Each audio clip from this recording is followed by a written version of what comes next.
Hello guys and gals, and welcome. So today I want to take you through my magic find run. So everybody has their own specific way they like to do magic finding, and my specific way that I like to do magic finding is specific to my Necromancer. So one of the things about the Necromancer is you need an army, and I like to get my army by going to the Pindle portal. So the Pindle portal is essentially free bodies, and the first thing you do is you walk into the Pindle portal, make sure you've got your skeleton skill up, and you just go ahead and use these corpses that are on the ground.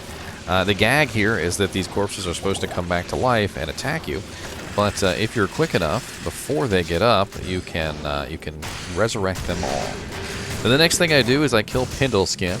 Pindle Skin is a super unique, and the reason why you kill super uniques is because super uniques will always drop 2 items. They are always going to drop 2 items because that's how they are designed. Of course, I pick up items probably more so than a lot of people do, mainly just for selling back at the store for gold because I like to gamble. Of course, now that you've got your items, I usually like to finish off some of the monsters here though, because I've got some pretty nice items from the minions as well. And no reason to use a portal here. I just go straight back to the red one. And after I get Pindle Skin, I go and I kill Eldritch and Shenk. They are very quick and easy to get to because they are directly next to the portal. And because they are directly next to the portal, you will have absolutely no problem killing them on a regular basis.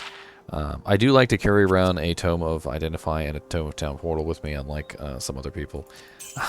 Specifically because they... It's much better to have the scroll and the Tome of Town Identify with you, specifically because if you have them with you, you can constantly, what's the term? You can better use the space that you have available. So, you know, if you are constantly identifying items and throwing them back on the ground, you will more likely be able to keep your inventory empty as opposed to bringing the items back to town and using Cane to identify things. Definitely comes in handy. So Shenk and Eldritch are right here by the portal. And there is Shank's death. Or sorry, Eldritch's death. Eldritch dropped me a War Fist and a Wand. I always check wands because they can be amazing. And this one is not, but it's still worth selling. And I always check assassin items because there's a very small chance they can have some very nice effects on them. This one is not the greatest, but it's, So it drops out back on the ground. Then we're going to go down here and we're going to kill Shanky Poo. I like to call him Shanky Poo. I don't know why. If you see carrion birds like this, kill them because carrion birds have a higher % chance to drop runes. So there's a chance you could end up with one of those very well sought after like Vex or Ohm or Ja runes. Specifically because they have a limited loot table. If you're interested as to exactly why they have a limited loot table, I really don't know. The only thing I can tell you is that I know for a fact that they do not drop weapons or armor. And because of the fact that they do not drop weapons or armor, they are actually much more likely to drop runes. And that's really all there is to that. Not enough mana. And we got some bramble mitts. Always check the blue and the rare gloves, no matter what they are, because blue and rare gloves can have plus skill effects on them, which will come in extremely handy for certain characters, like +2 javelin, +2 bow and crossbow, +2 martial arts. And this one, unfortunately, is not, so that's fine. We're just going to move on with our lives. Now, once you've killed Eldritch and Shank, I do recommend that you take out the catapults. I've noticed in my time that the catapults have a really high amulet and ring drop chance, and I've gotten quite a few Nagel rings, Raven Frosts, you know, Cat's Eye amulets, High Lords, things like that off of the catapults themselves. And since you're already down here killing Shank, there's absolutely no reason why not to just go ahead and take out those catapults real quick. Next on my list is usually the Travincal. Travincal is a very nice concentration of super uniques. and it's very easy to take out. I would be aware, though, that there are quite a few elemental damage monsters around here.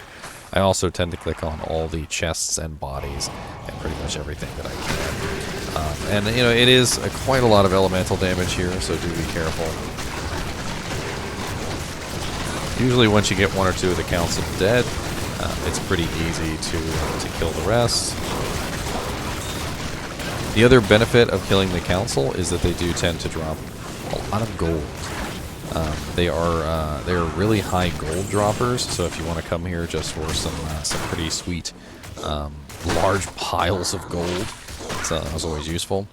And I always pick up the boots as well, because boots are kind of a hard one to come by, and it definitely is useful to have a couple of really nice pairs of boots around. And we didn't get too much good here. Got a flawless skull, flawless emerald, which I'm definitely going to need after I re-rolled some of those charms earlier. And you probably saw that video before you saw this one. So, this one, these pair of boots, not the greatest. I mean, it's 10% faster on walk with 2 res. They're level 52 requirement, though, so not really worth hanging on to. We also got a jewel, which is 8 to max damage and replenish life, too. Maximum on that, I think, is like 22 at level 18 and like 40 at level something, so this is not a very good jewel. You could hold on to these jewels specifically for crafting purposes if you wanted to. I usually check the amulets and the rings as well, and then sometimes you'll see me re-roll them. I want to do kind of a quick video today, though. This Fist is also good to check, because it may be plus 2 skills, but it's not the plus 2 skills we're specifically looking for.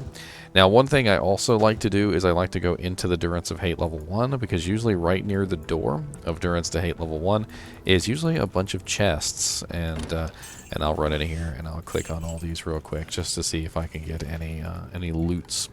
Sometimes you'll have like 10 or 12 chests right here inside the door, and this particular time I only had 2, so it's not that big of a deal. Sometimes I'll search a little bit further in, because for some reason there always seems to be like a little room in here, and the little room just has like 1,000 chests in it.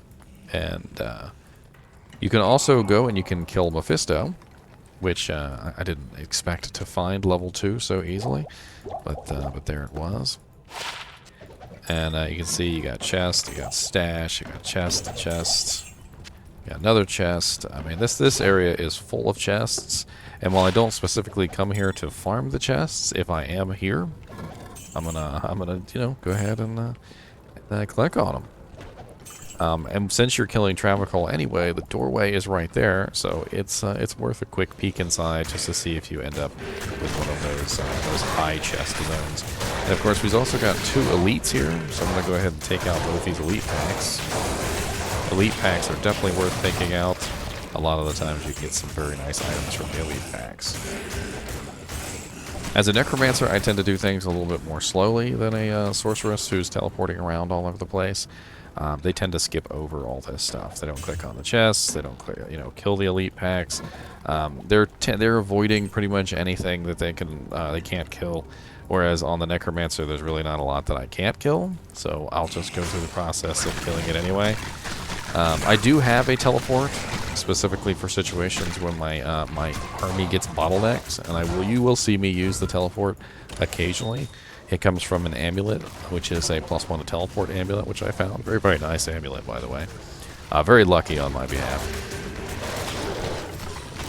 Not everyone is going to have an amazing +1 to teleport, or +2 summoning, +1 teleport amulet with all resistances. I'm going to have a hard time replacing that amulet, actually, which is really quite silly. Of course, we've got a bunch of Wonder Boars chasing me. So one of the beauties of teleporting on a Necromancer is that you can focus your army. So I like to when I'm in trouble, or when I'm being chased like that by a bunch of champions, I will quickly use the teleport to focus my army and allow them to better defend me, essentially. Now, I'm running lots of Magic Find. I'm currently running 474%, and I could be running a little bit more, but I think I took my Gaheeds Yes, I did. I took me now that I mentioned, I remember, I did take my Gaheeds out. Let me go grab that real quick before I go further. I should have 500%. That's actually not the key. I got 2 Gaheeds. There's my Gaheeds. I put in one of my summoning skills. That's what I did. Yeah, all my summoning skills. Let's take out 2 of these charms so I can fit in the Gaheeds. And let me sell this junk to the vendor. Ormus, would you like a wand?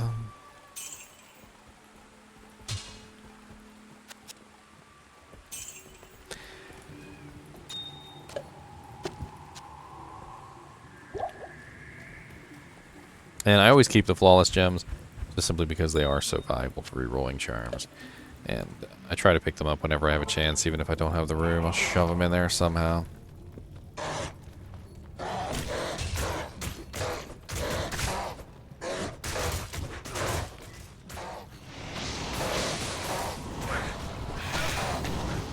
Oh, baskets.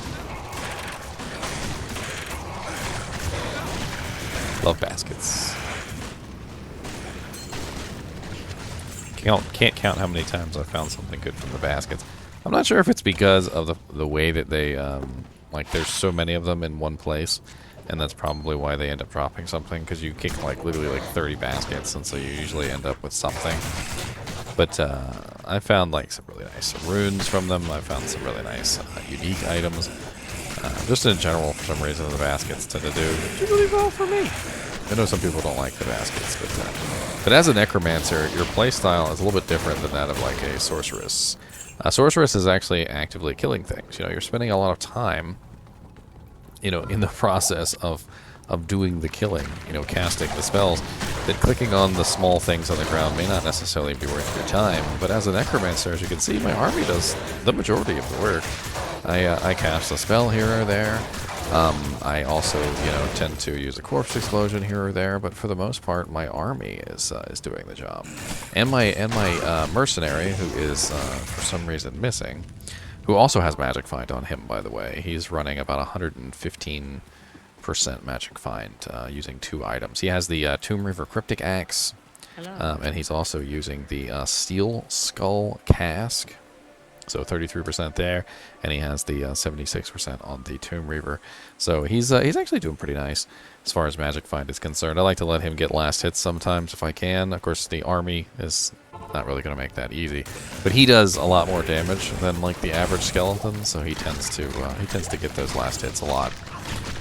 And let's see if we can't find Mephisto, shall we? This is not one of the easiest places to farm for melee characters, I've noticed, specifically because of the Stygian dolls that tend to be here. But as a Necromancer, I don't tend to have to worry about Stygian dolls pretty much at all, specifically because my minions are absorbing most of those damage explosions.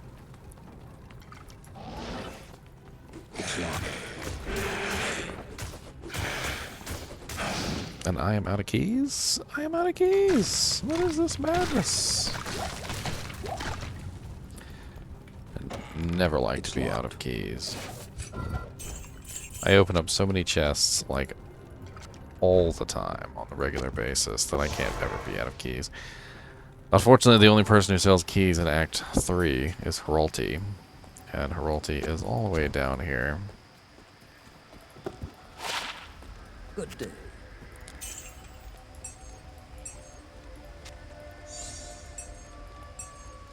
Beautiful thing about keys is they don't really cost that much, and you can hang on to several sets really easily. If you were an assassin, by the way, you don't need keys. Assassins are actually able to open up all chests without keys. They are the only class that can do that, by the way.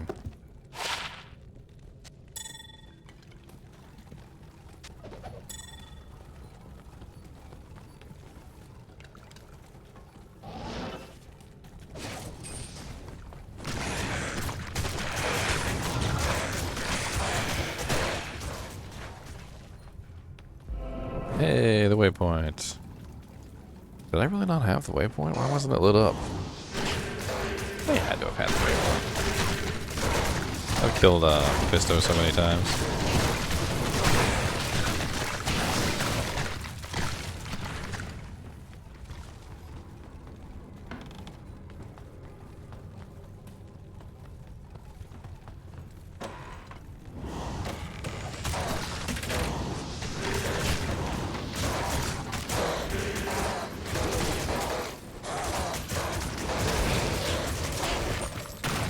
Grand Chamois? Skiller, please. 2 max damage. Garbage.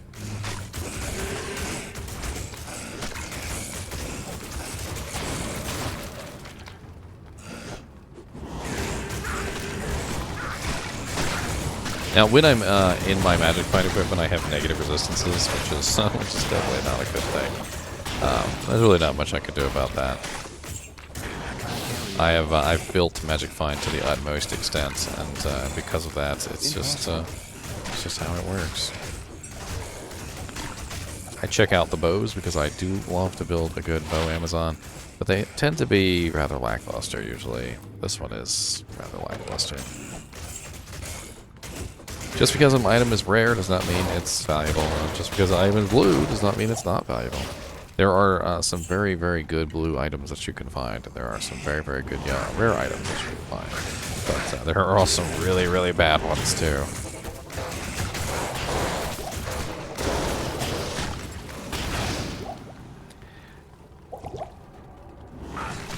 Now, Magic Find is one of those things that doesn't really always pan out. You know, it's like kind of like panning for gold. Thus the expression. You don't always win. You know, sometimes you roll the numbers and you end up with nothing, and that's just how the cookie crumbles. So here we go. We're at level 3, and I do like to teleport right here. And the reason is because it's much easier to fight the council from this particular direction than it is from the doorway. As a necromancer, my army will get bottlenecked there, so I like to bring my army out into the open. Like coronets. I like coronets. Is that a unique coronet? No, that's rare. Ooh, don't die for the coronet. +2 assassin, all res 8, 22 strength, and 21 poison. That's a very nice assassin circlets. Could be a little bit better. All res 8 isn't super duper amazing, but +2 with all res 8 is certainly nothing to shake a stick at. We also got a skull cap. Who doesn't like skull caps?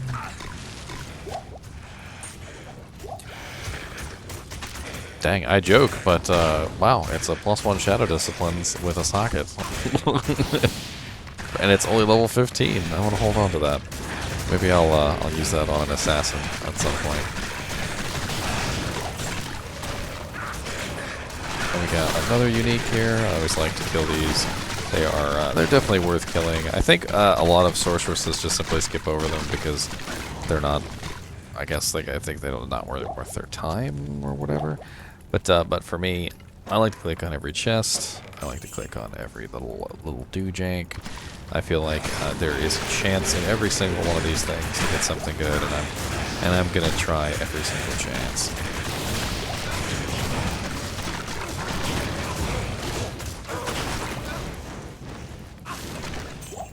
He didn't drop anything at all, did he? He's supposed to be a super eating. Super eatings are always supposed to drop at least 2 things. I always check them to see if they're ethereal. And I got the stash, and always make sure you click on the super chest here in the back. There's a super chest. As well as all the little chests on the side. They're definitely worth clicking on as well. Usually you'll have a chest on every single platform. A little everything. And I'm going to teleport my army on top of Mephisto in just a second. Superior Crown Shield.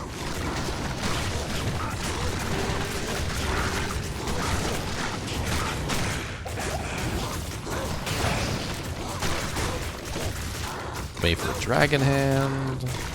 Stone Skin extra strong. Wow, he didn't drop anything, did he? That's weird. That's the second monster that's dropped nothing. It's very odd indeed. Mephisto drops 6 items, I believe. Very rarely. Sometimes he can drop 7. But for the most part, I believe it's 6. There's no guarantee what those 6 items will be, but you will get, I believe it's 6 items. And looks like he's chosen to drop me, Spiderweb Sash. That could have been an Arachnid Smash, but it wasn't. He dropped me an Ogre Maul, which I believe is Windhammer, I want to say. And then he dropped me an Overseer Skull, which could be good. We're going to go ahead and hop back to town real quick and ID these.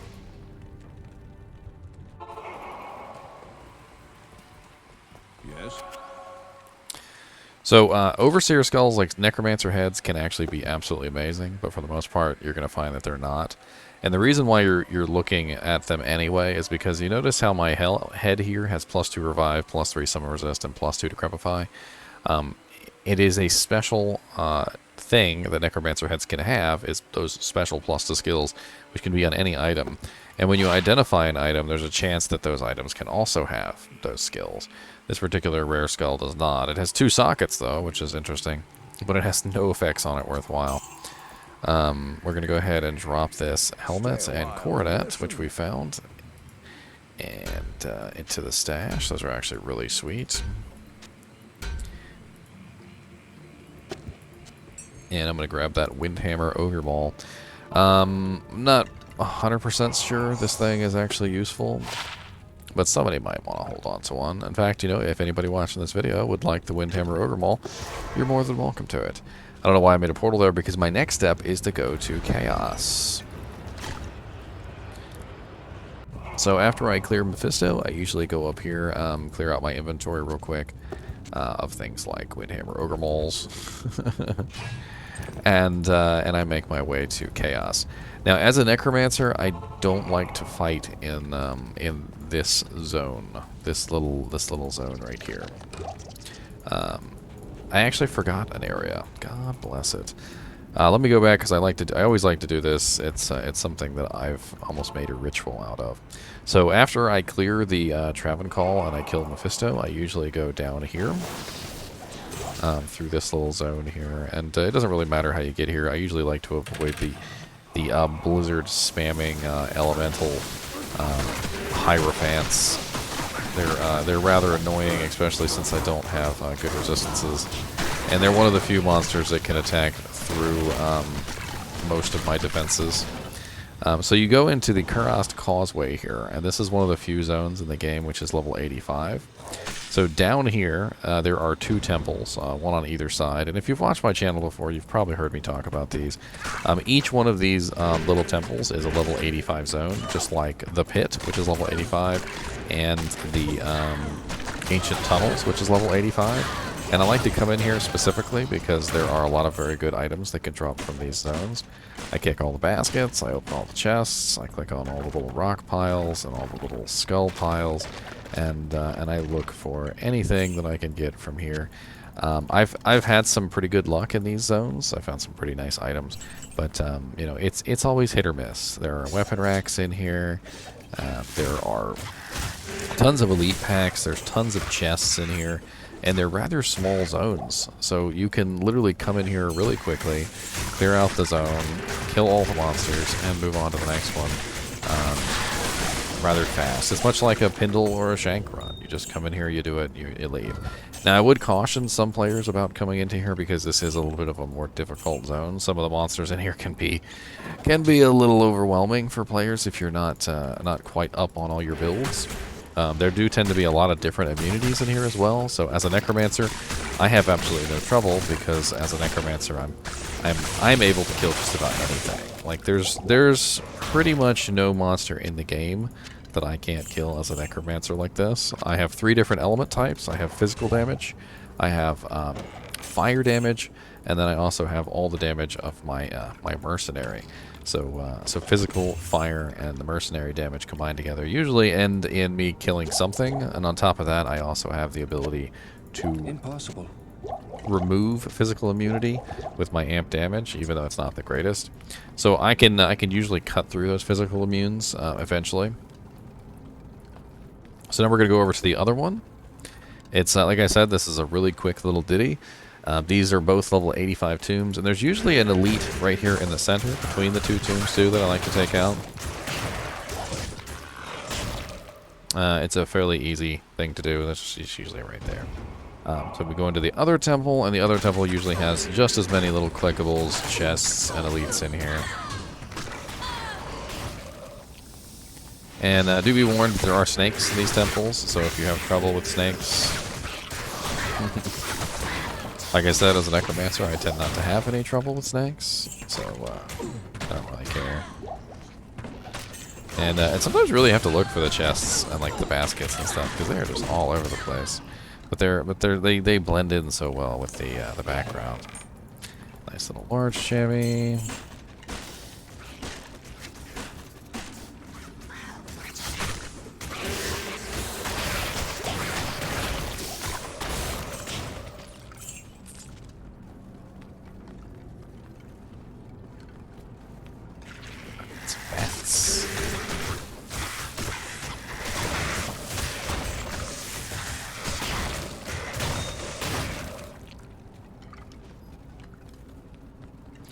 Alright, and nothing. So so now we just head back to town, and I'm going to go through Chaos next. We did get a large jammy. 8% faster hit recovery with 4 attack rating. Meh. So nothing good today from there, but that's alright. We will just continue to keep trying. How many ports do I got? I've got 6 ports. That should be enough to get across the gap here. So I use my teleports sort of sparingly, not like a sorceress would do, which is where she just spams them. I'm really only using the teleports to bridge the gaps.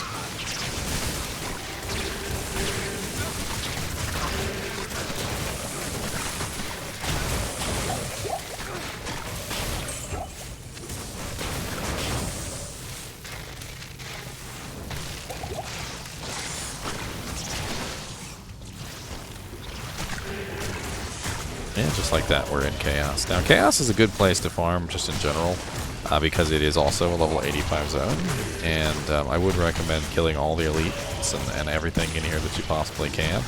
I mean, obviously, if you're a cold sorceress and you have no other form of damage, and there's cold immunes, then you got no choice.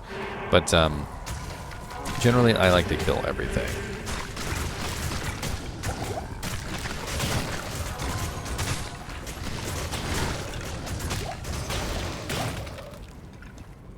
Got me a nice IO rune. I've got quite a few IO runes now.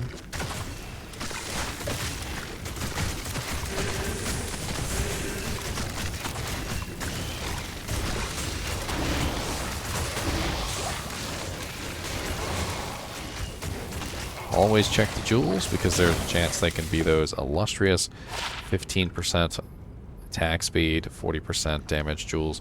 Although there are quite a few other kinds of jewels that you can get your hands on. I should probably be holding on to those for crafting, but I guess I've just don't have the space.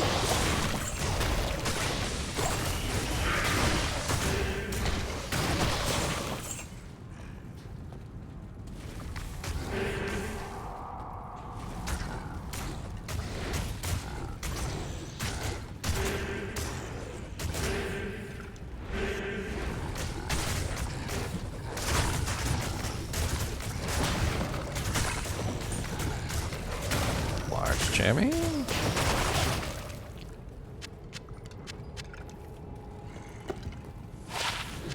What are decks? Not really worth holding on to. I mean, if you specifically are a low-level character who needs extra dexterity or strength, sometimes those charms can come in handy. But for the most part, I've usually just avoided them. Restock of Fade's Blade.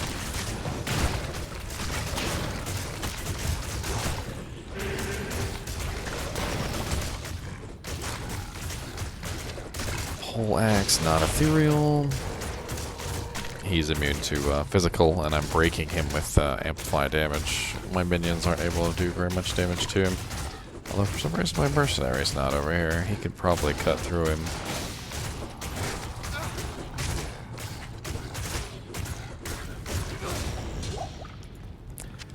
Out. Not very good.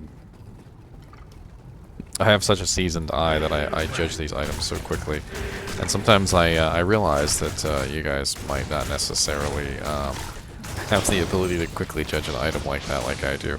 But I look at many factors when I'm judging items on whether or not to keep them, and it has to do with level requirement.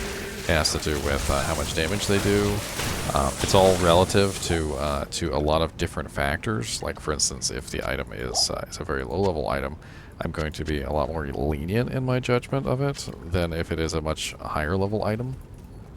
And, like, you know, if I find an item that's level 62, it's got to be worth wearing at level 62. If I find an item that's level 15, it only has to be worth wearing at level 15. Like earlier, you saw me find that little skull cap, and the skull cap had +1 to shadow disciplines and a socket. And I was like, you know, for a level 15 little assassin hat, that's actually not bad.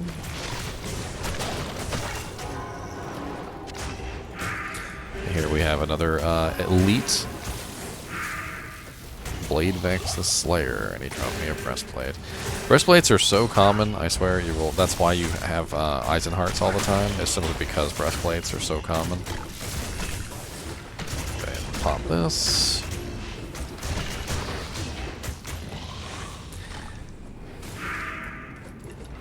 I don't really need to kill him, but I feel like it's important for me.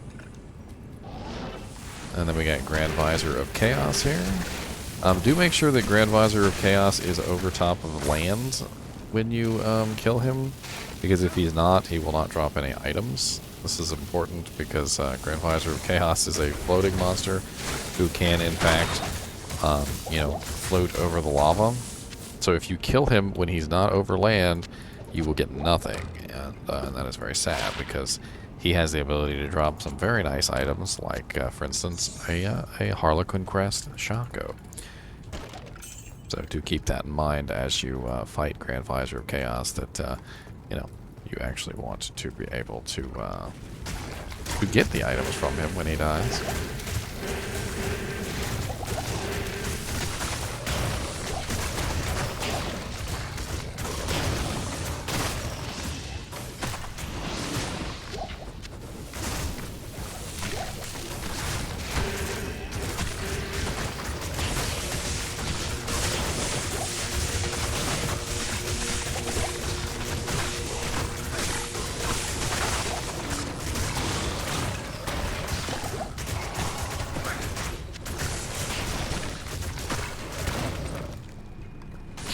Another large jammy with 4 to maximum damage and 47 to attack rating.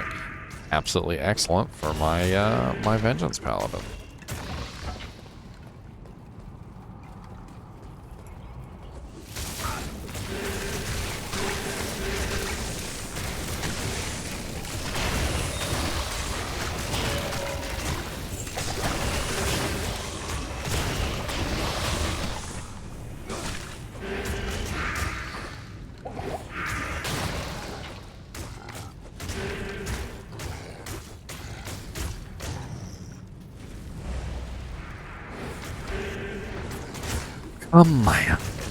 My army of the undead.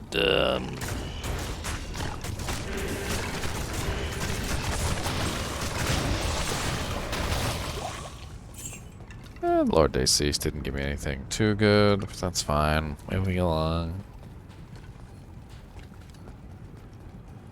Ooh, mana potion. Mana potion! Mana potion!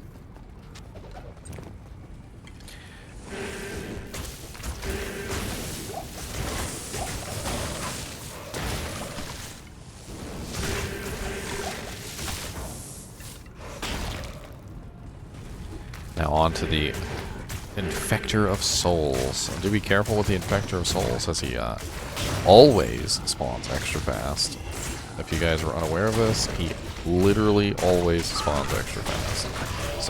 So when you are fighting him, the reason why he manages to kill people a lot of the times is because he always spawns extra fast.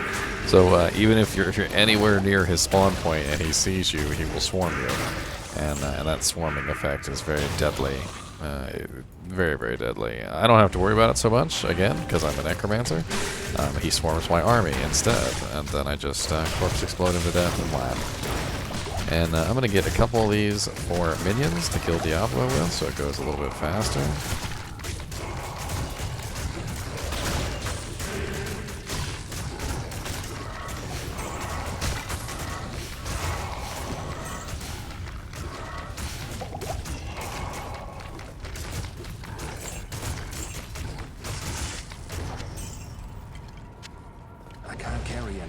And what I specifically do with Diablo is I teleport on top of him. The reason why you want to use teleport on top of Diablo is because it focuses your army on him and makes it easier for your army to kill him. You have to be careful, obviously, not to get killed yourself in the process. I needed to come back to town really quickly just to repair my teleport amulets. And that's one of the reasons why I'm constantly picking up items to sell, because my teleport amulet is quite expensive. So I'm going to teleport directly on top of Diablo, and then I'm going to move away. And you can see my entire army, essentially, is now on top of Diablo, beating him to death. And you see how his health is going down rather quickly, because you're talking about 12 skeletons, 1 golem, 10 revives, and my mercenary are all beating him at the same time. And he dropped me a legendary mallet. I believe this one has a chance to be something really good, but it also has a chance to be something really bad. What are the two? I believe it's Schaefer's and or we identify it. Let's have a look.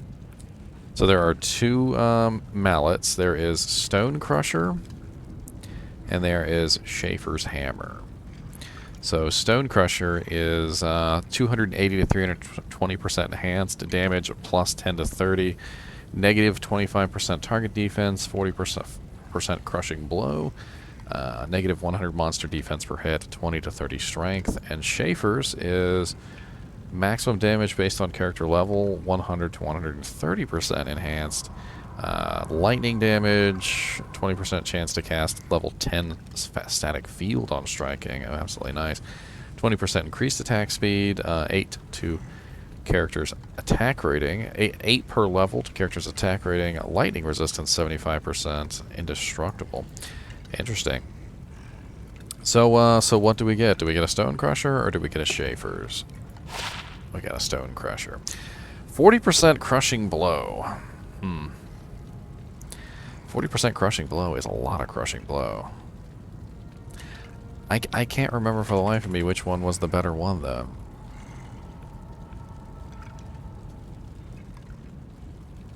Legendary Mallet, D2. I believe you need to find an ethereal version, if I remember correctly.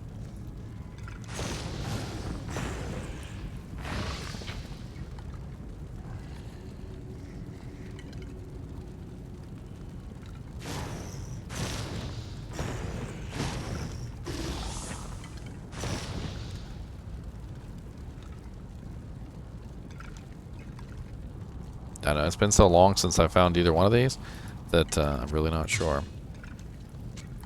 Let's go ahead and take it back to town and throw it in the chest.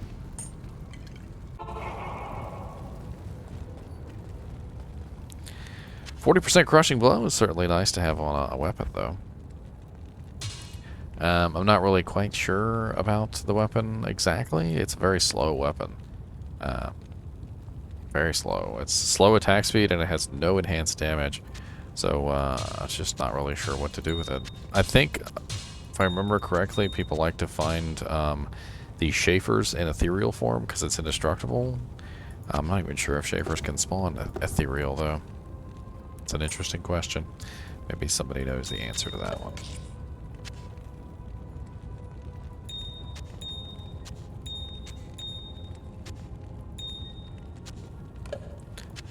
And another IO rune to add to the pyre. Alright, so after I do Diablo, I usually end up going to Act 1, and I go kill Rakinishu. He's a pretty easy kill, usually very easy to find. Sometimes he's directly next to the waypoint, and he has a chance to drop me a Shaco, which he did not this time. That's okay. He dropped me a Falcata. Not a very good Falcata at that. Then I usually go over here and I kill Griswold, because Griswold has dropped me some very nice items before, like Ravenfrost, a Dwarf Star. One time he dropped me a very nice circlet. And since I'm here, I might as well kill him anyway. Usually doesn't take my minions very long to burn through his health pool. Especially if I throw in a couple corpse explosions along the way. And then I usually work out the champion pack that's over here. Usually there's a nice champion pack over here that's pretty easy to take out. If for nothing else, for some nice potions. Let me have some potions. And then of course grab the leg, because cow level is fun to farm.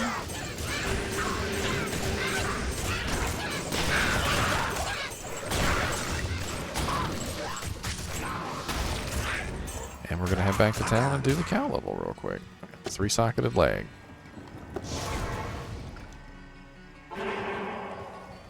Got that socketed leg. Let's add some stuff to it for extra magic find. Why not? We're gonna use something nice here. I got some chippies. That's right. Chippy.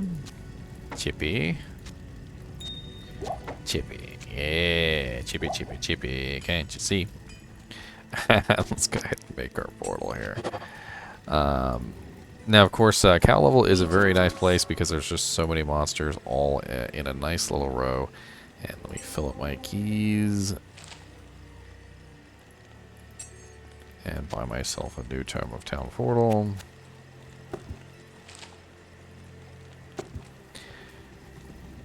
Let's go murder some cows, shall we?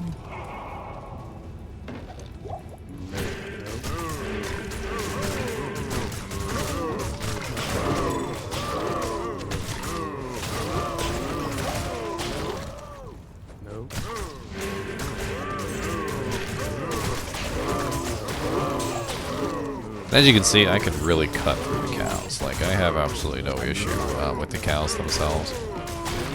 They are very easy for me to rock, and I usually make sure I click on every single one of these little clickables. I am a raccoon. I'm gonna tell you, I am just a raccoon. I love to click on every chest and open every barrel and ruin every little woven basket, and I've found such good items just from the absolute stupidest places.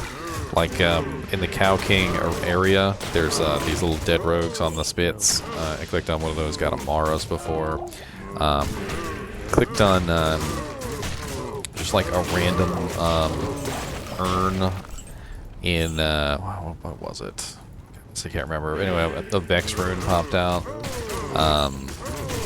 Just a random tomb. Go on my way to killing Countess. I found an Ohm rune. You know, it's sometimes from the crappiest little places that you find some of the nicest stuff, and so I have never walked by a rock or a chest or anything that I could click on because they're always worth clicking on.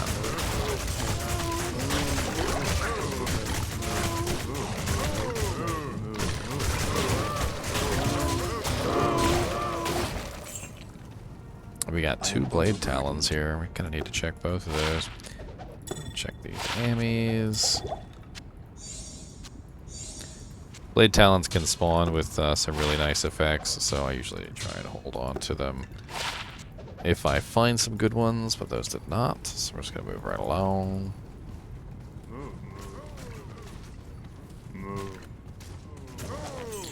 I like to round them up a little bit because I feel like the more cows you have in one spot, the better chance you have of getting something good. I know that might sound kind of silly, but I'm pretty sure that's 100% the truth. When you kill like just a massive amount of things at one time, I feel like there's more of a chance that something good can drop from the pile. Something with the way that the RNG system works. Maybe that's why clicking on baskets works.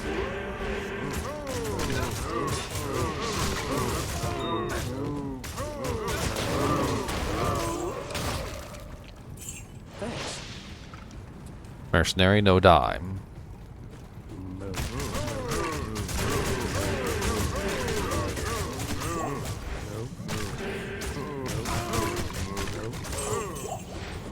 Freaking champions over here.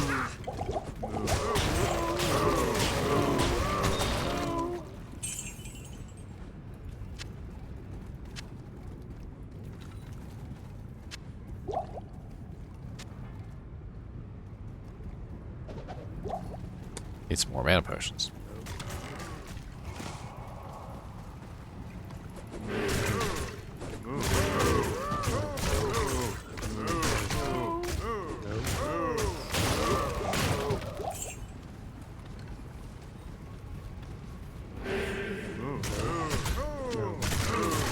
Bone Helm. Level 18, 2 resistances, repairs durability. Not that great.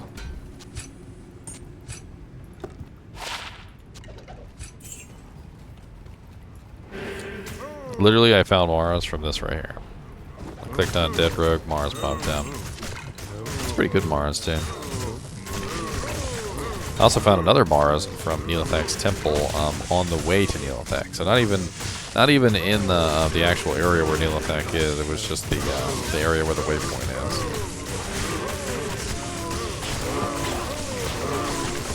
is. There's the Cow King.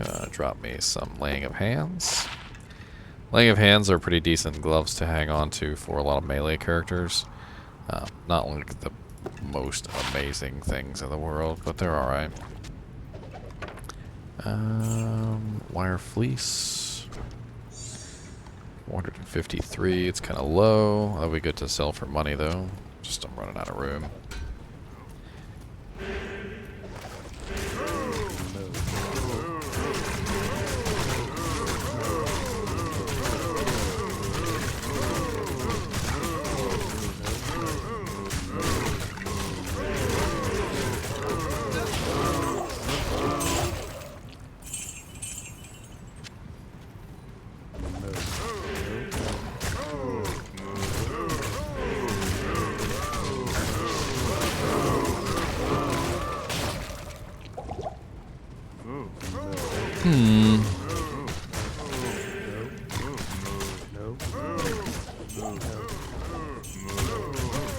Come on, Zodrune.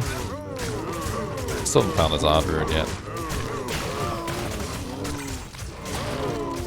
Want my Zodrune, I don't care if it's rare. Dead Rogue. Chesty.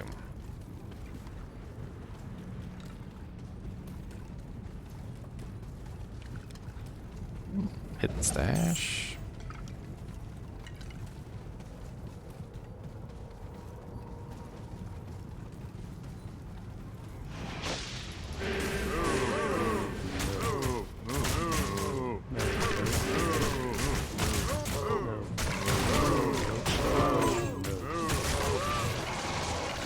Refresh my skeletons.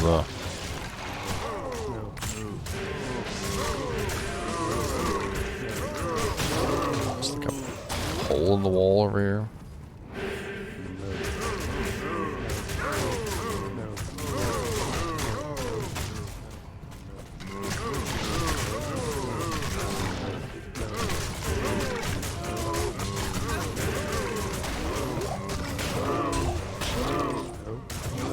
Oh, I heard a rune. A soul rune, no.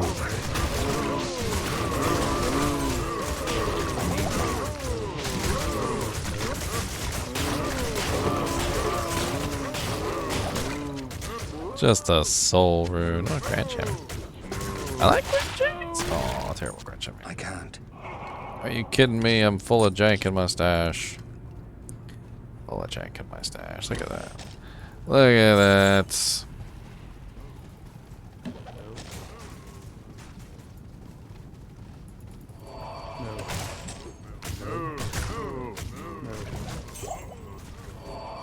if we can gather up a really big pack, shall we?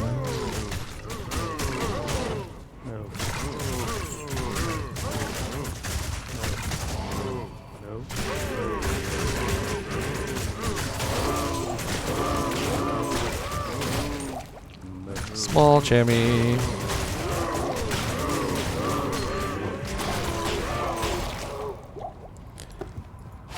1 to 2 cold. I'm not gonna hold on to that.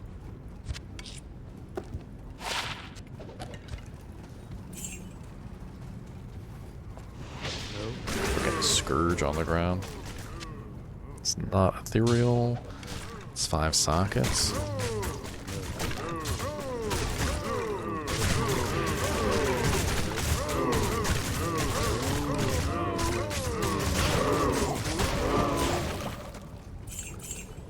Some Bam braces.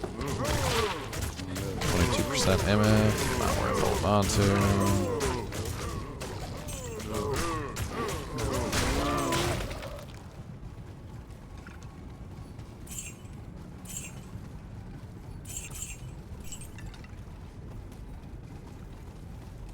Alright, so we still got some monsters down here.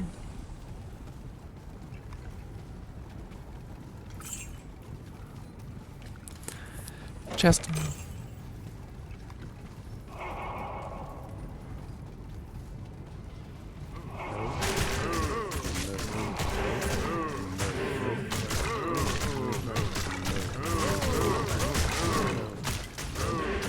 Gather all ye children to the fire, yea burn. Nice, nice. I just like watching them all die at once like that. It's satisfying.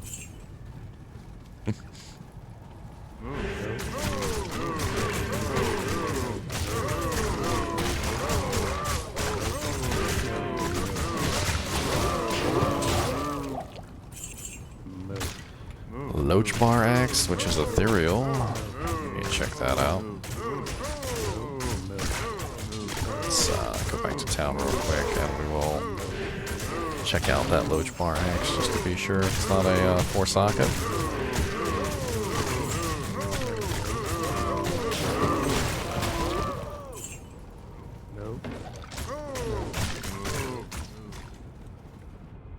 Need to drop off some stuff in town anyway.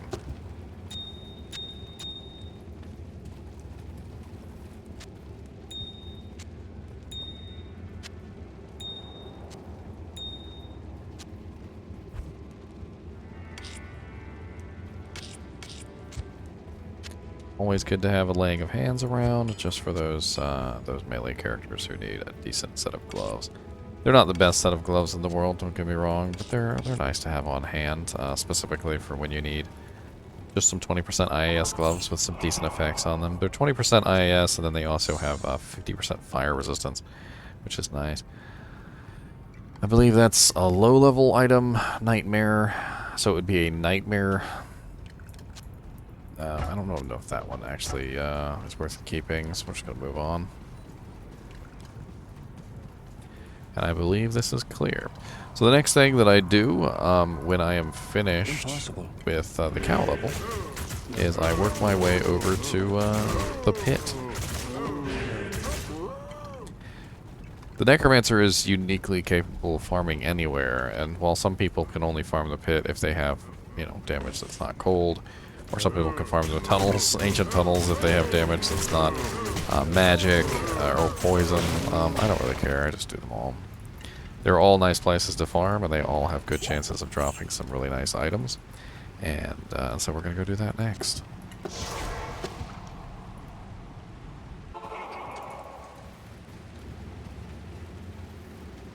Actually, before we do ancient tunnels, let's go ahead and we're going to get Treehead Woodfest real quick.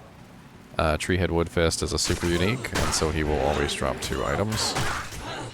I like to do him specifically because he has a good chance to drop Shakos and things like that. So I try and work him into the schedule. He's usually not too hard to find, and I just like how there's so many elite packs around here. I don't have Cannot Be Frozen.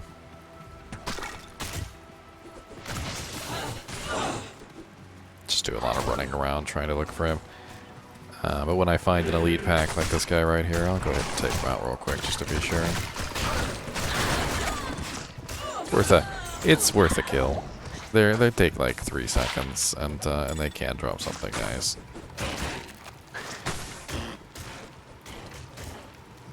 Full juvie then.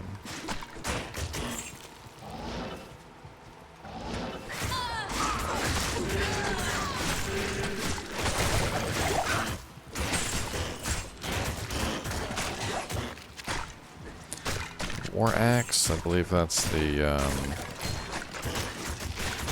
Rake Scar? Yeah, Rake Scar. Level 27. Damage is kind of low for level 27. Kind of try to avoid that one.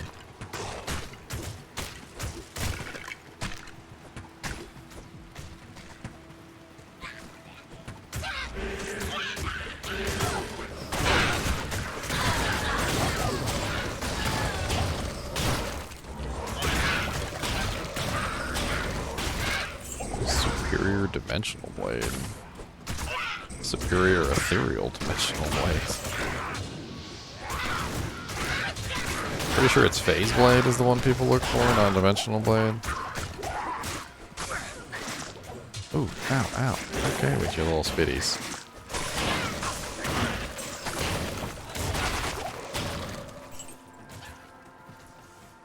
Where you at, Treehead? Oh, Treehead.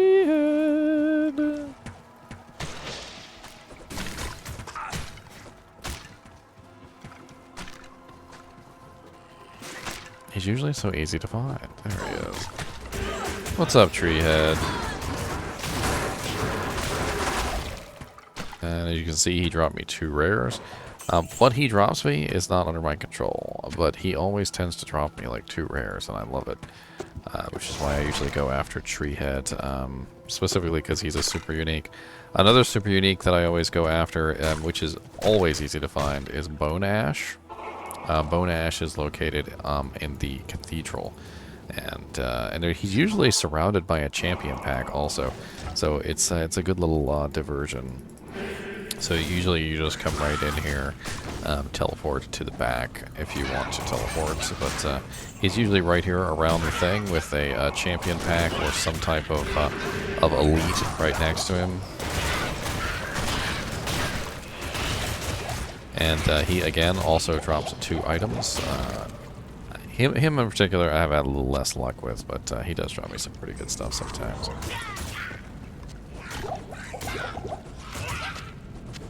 Burn some of these healing pots on the ground.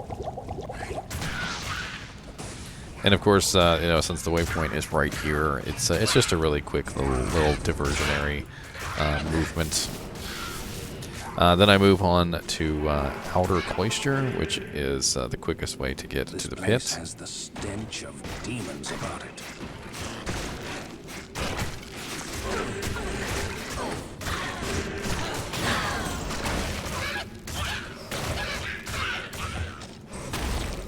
Dragon Shield. Good socket Dragon Shield.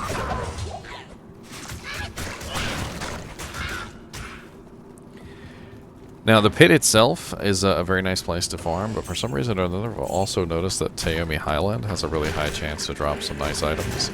I found a Ravenfrost here. I found several good items in Taomi Highlands, and so while I'm on the way, I take the time to actually kill some stuff. It doesn't hurt anything.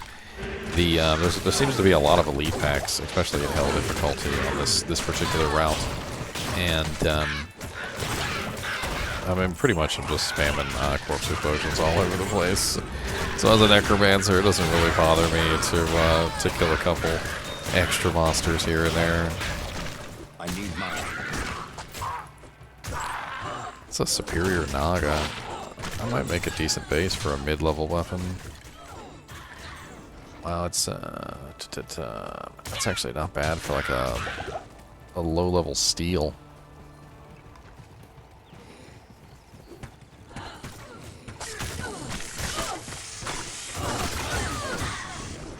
I mean, it's 15% enhanced with 2 sockets. Nagas are actually one of the largest reach weapons in the game, so they actually attack from much further away than most weapons do. So so they tend to be very good for that particular purpose. If you ever find a ethereal Berserker's Axe, for instance, Berserker's Axes are absolutely one of the best weapons to make a lot of rune words in. And Berserker axes, for some reason, are exceedingly rare, and I don't know why. So if you do happen to find one, hold on to it, because chances are somebody's probably going to want it. Ethereal especially, but you can also make a lot of rune words and then non-ethereal. So just like any, essentially, Berserker's axe, either Eth or non-Eth with no sockets, or with the right number of sockets for the particular rune words, can definitely come in handy.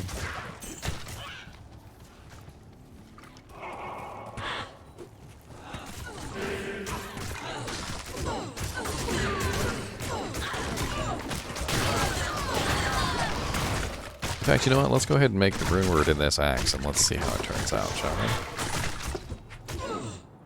So, Naga is level 25, right?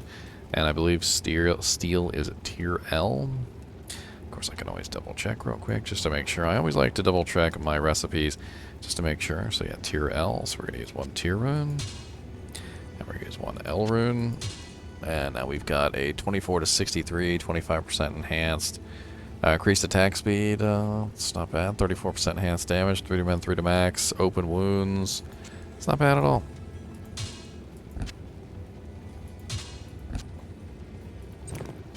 For a level 25 character, that could certainly be a decent little weapon.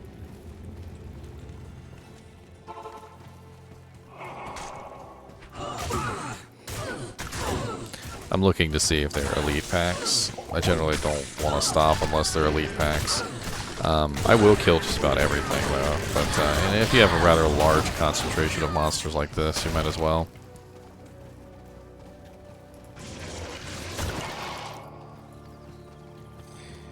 Now, the pit is usually located along the trail, which is why you'll see me following the trail. But unfortunately, I followed the wrong one. This one leads me back toward Darkwood, which means it had to have been the other trail.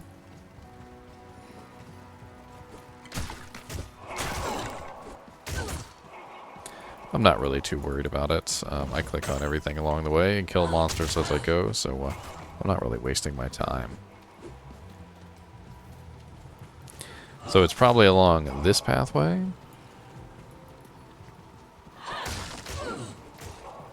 Oh, there's an elite right there.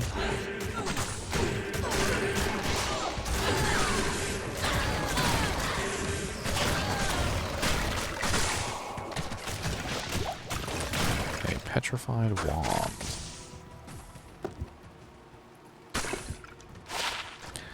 +1 to Necromancer with 2 to attract and 2 to blood golem.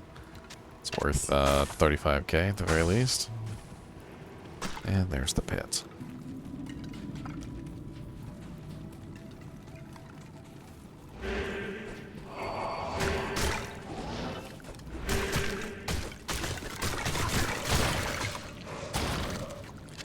Scissors and a stalactite.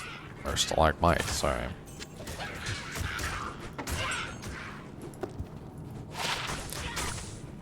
I mean, that one's worth 35k. Might as well take that back to town and sell it.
Be nice if I found at least one really, really nice item. I mean, I found the circlet earlier, which was very nice, but you know, sometimes you hope to find something a little bit better than just simply a circlet or a diadem. I mean, last time I ran Ancient Tunnels, I got a Griffin's Eye diadem, which was really nice. And you don't always get GG items. You know, it's not always a thing. But you do get them eventually. It's like you know, you do a video and you're hoping that you can get something good to show off to everyone, but that you're not going to force the issue, I guess would be the term. And we're getting close to the end of my Magic Find run, at the point where I would start a new game. The next area that I'm going to go to is Ancient Tunnels, by the way.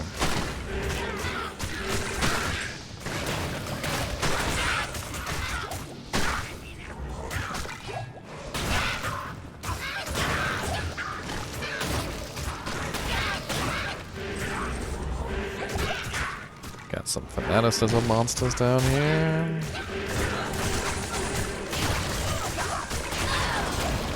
Oh, Berserker's Axe. Oh, exactly what I always wanted.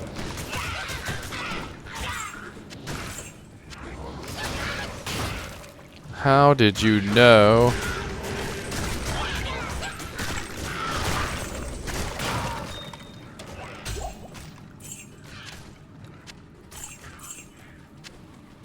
So many items of varying not goodness.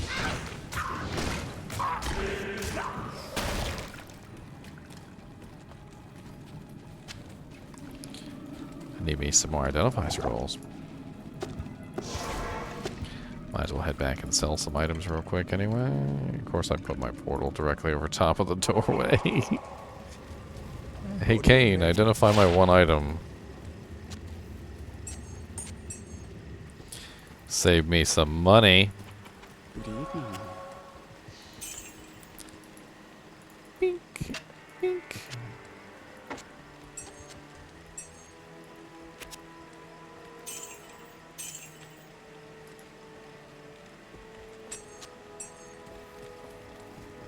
Oh, I forgot to buy some more identify scrolls. The sadness.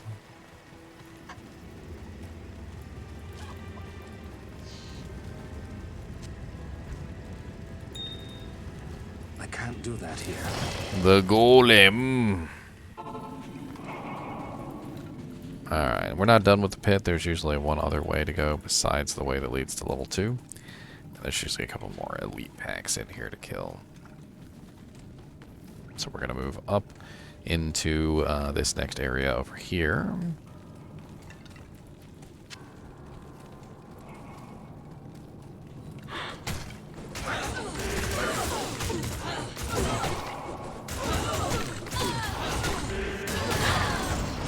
Oh, spiderweb sash. That could have rolled in arachnids. Alas, it did not. Not enough magic find, I guess.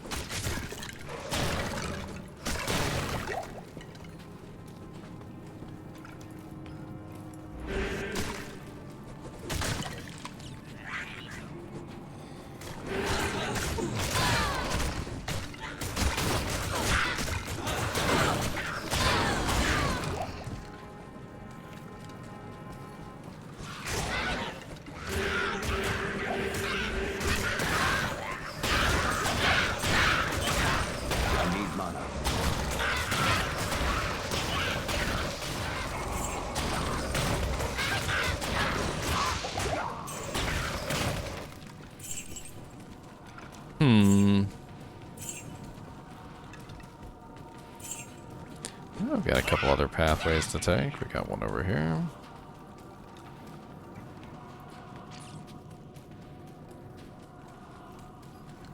A dead end. Huh. And I think that's it for this. Yeah, looks like that's pretty much it. So let's move on to Ancient Tunnels. Ancient Tunnels is the last place I like to farm. Specifically farm for Magic Find. I also go after the Countess, the Summoner, and the Nihlathak for keys, but I don't specifically farm them for Magic Finding. So the Ancient Tunnels is in the Lost City, and usually around the Ancient Tunnels entrance you'll find a super unique known as the Dark Elder. He's a good one to kill as well if you encounter him. Sometimes he's not next to the entrance, but most of the time he is. It's odd. Like, he's always in the Lost City though. He's just not always next to the entrance to Ancient Tunnels, even though he should be. No exactly idea why he's sometimes there and sometimes not. But again, just a nice monster to kill for some extra loot. And of course the little leapers, hate these guys. Yeah, they hit so hard. I think the real reason I don't like fighting the leapers is because they ignore my army and they come straight for me. They seem to know.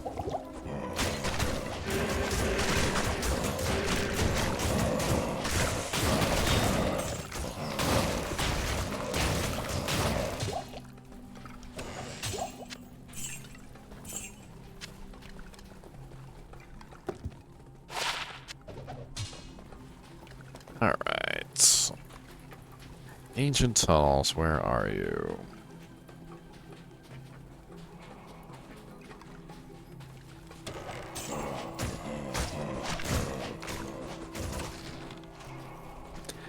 Some champions. And an elite pack. I killed these on the way. No reason why not to.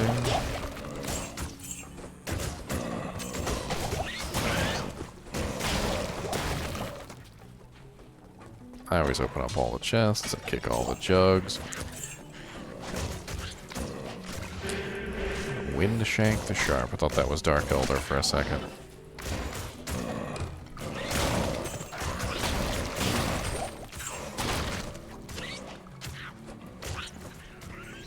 It was not the Dark Elder.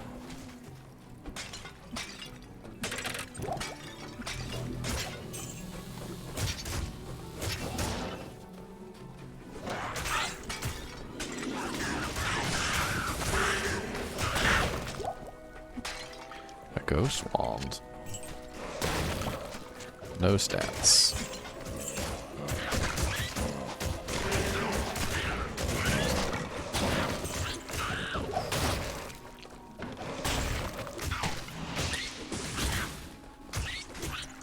The Dark Elder has a very specific appearance. When you see him, you'll know that it's him because he's got like sort of like a dark robe on. He's blue.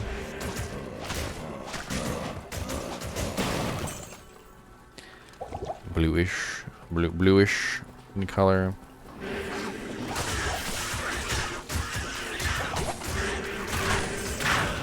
Hide behind my army. I can't carry you. Superior Warfork. You suck.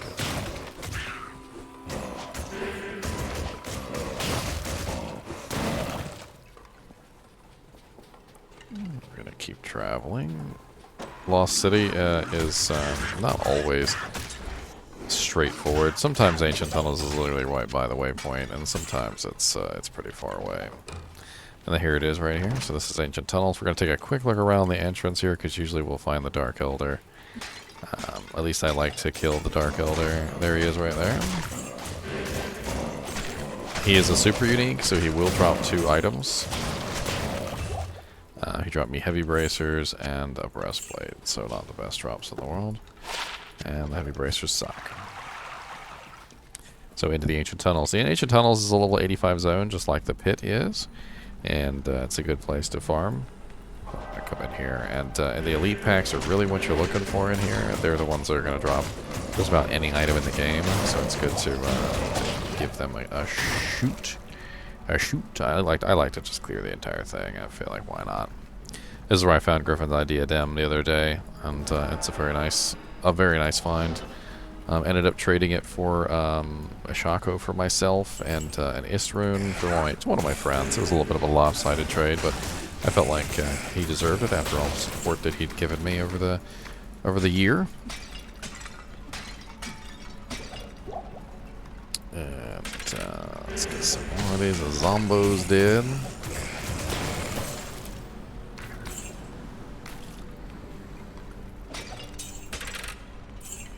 Urns that need kicking.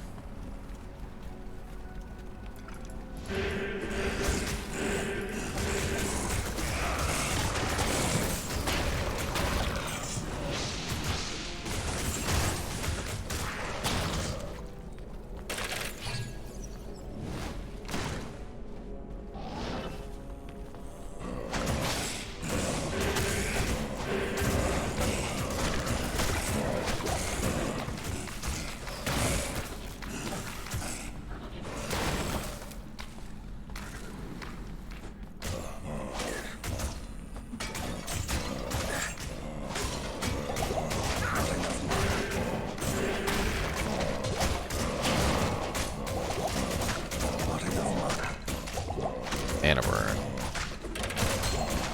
Ate it with their mana burn.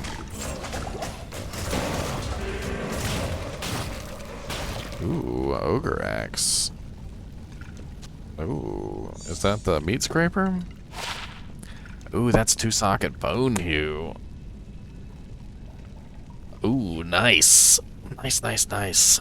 That's a fairly decent mercenary weapon. Just in general, because it has 2 sockets, it's really massive amounts of damage, and it has 50% chance of casting level 16 Bone Spear on striking, so you get some extra magic damage in on there. This might actually have to go on one of my mercenaries. Oh, look at my life just draining down to nothingness. And these potions are doing absolutely nothing. It's just absolutely nothing. That's okay. Who needs life? Who needs to live? Bone Hew was a good find. That's actually a very good find for a merc. I can put that. I can put 2 shale runes in there, or whatever I would please, and make that into a rather devastating merc weapon. I've got quite a few mercs too, on quite a few different characters who can definitely use a nice Bone Hew.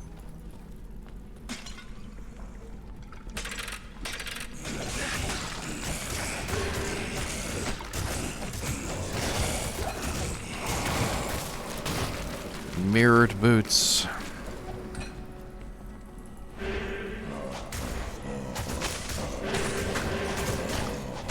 Cold enchanted. No, go away.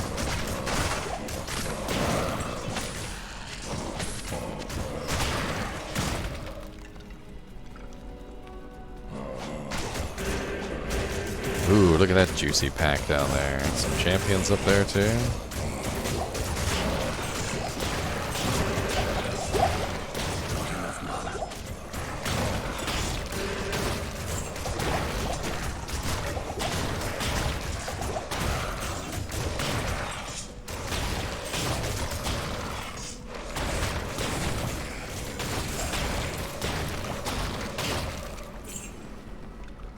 Look at all them potions on the ground. I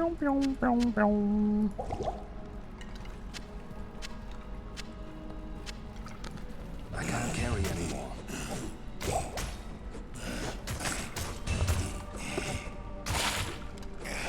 Level 66 flint mail. Where's that champion?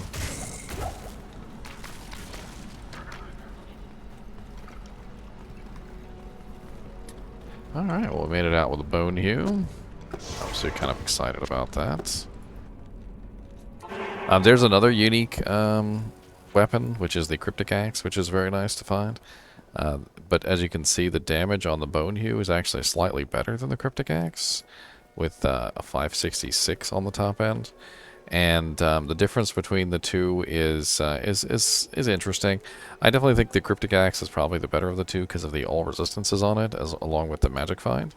And it would have been nice, obviously, to find either one of them ethereal as opposed to, just simply regular. But when you don't have a really good merc weapon, finding something like that can definitely come in handy. Now, this is pretty much the end of my magic find run, and I would normally just simply go back and make a new game. However, we are farming for keys, and to get keys, we need to kill the Summoner, the Countess, and Nihlathak. Now, these are 3 monsters that are kind of a pain in the butt to farm for some characters, and easy for others. I think the Summoner is a lot easier for characters that have teleport, and for that reason, you're going to see me spamming teleport in here. Hopefully I can guess the correct direction. Eaner, meaner, miner, mo. Catch a tiger by his toe. If he hollers, let him go. Eaner, meaner, miner, mo. Down left it is. And I tend not to, so I don't have like a million charges. I tend not to use teleport like exceedingly large volumes. If I can run past the ghosts and stuff like that, I will. But the ghosts are actually good to kill for runes. I like to check and see if I can get those for the runes. Check to see if it's ethereal.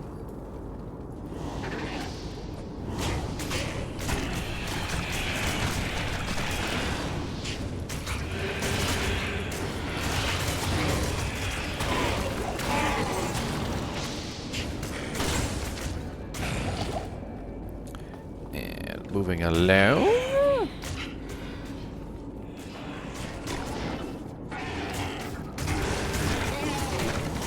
Might as well get a couple kills in here while we're here. Got a little champion pack down here.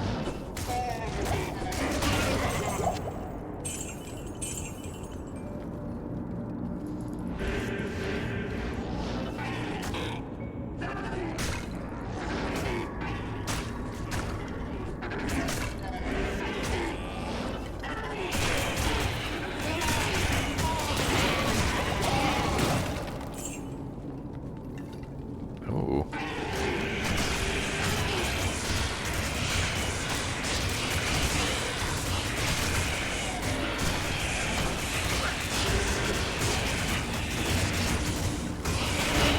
Ghosts are always physical immune, so they're a little bit difficult for me to kill. Usually just starting out. But once you get one or two of them dead, I corpse explode, and then I utilize the massive amount of fire damage on corpse explosion. So only it takes usually just getting one of them dead, and the whole pile will collapse underneath of them. It's actually not a bad place to come to farm specifically for runes.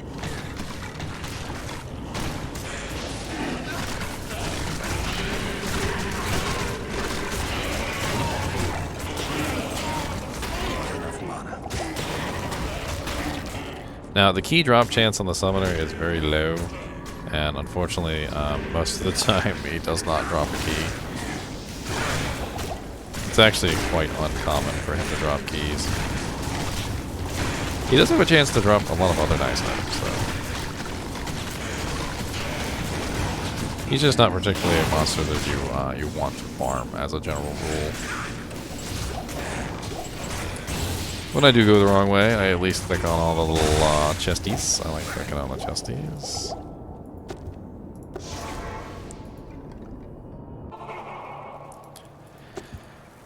And we failed, of course.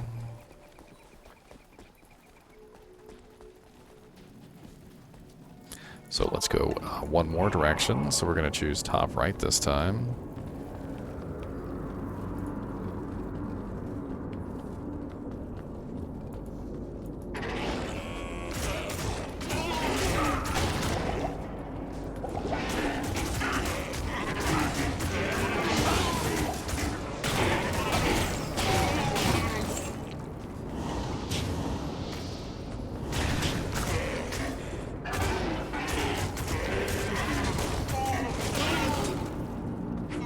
Come here, ghosties.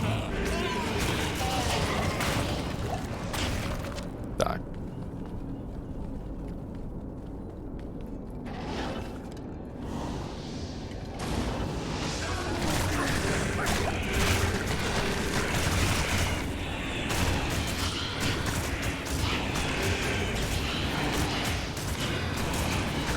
Come on, something die. Something die.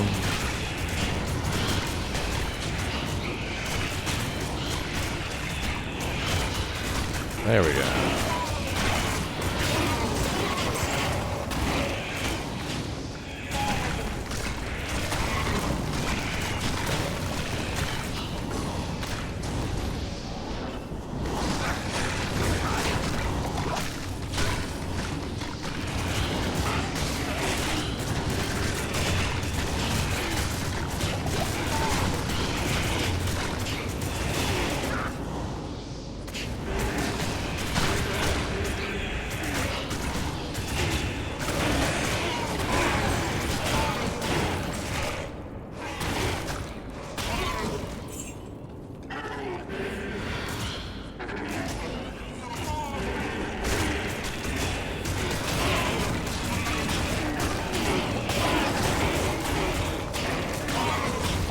And 2 dead ends in a row.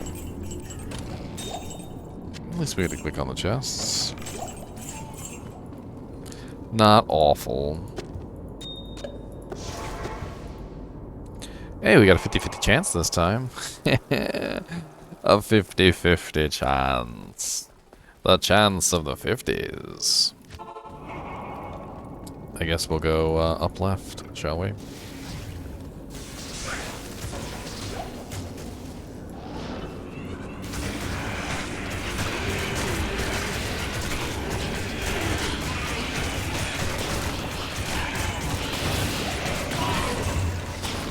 Balrog skin. I am overburdened. 3 socket Balrog skin, 475 defense. I could make an interesting treachery for a mercenary, but it's not ethereal.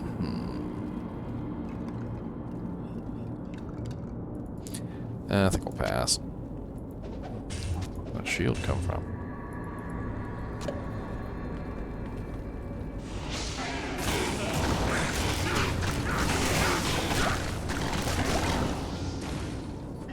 We got 1 teleport left.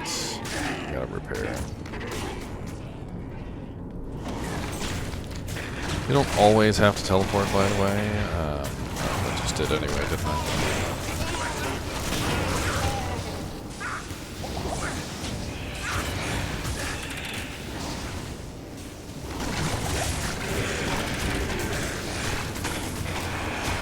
Teleporting just makes it a lot easier on the Necromancer, specifically because you can gather your army. Let's do the Fire Golem. Let's go ahead and go back to town real quick and repair for teleports. Bring that wand with us, it'll mitigate the cost a little bit.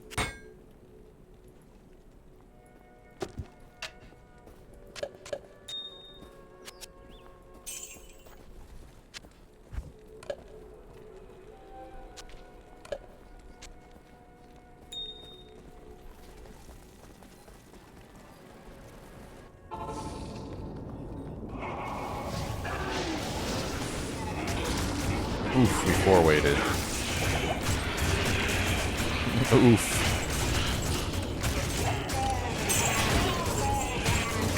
Oof. Got a dust shroud, that's part of the disciple sets. The laying of hand gloves that I was talking about earlier, that is one of the pieces of that set. It's not exactly the best piece of armor in the world, but it's decent to hang on to if you just need something. That's 763 defense, and it does synergize with the gloves if you happen to be using them at that particular time. Well, at least we know which direction it is now. We should have, if only we were clairvoyant, we would have known that to begin with. But it was the teleport side.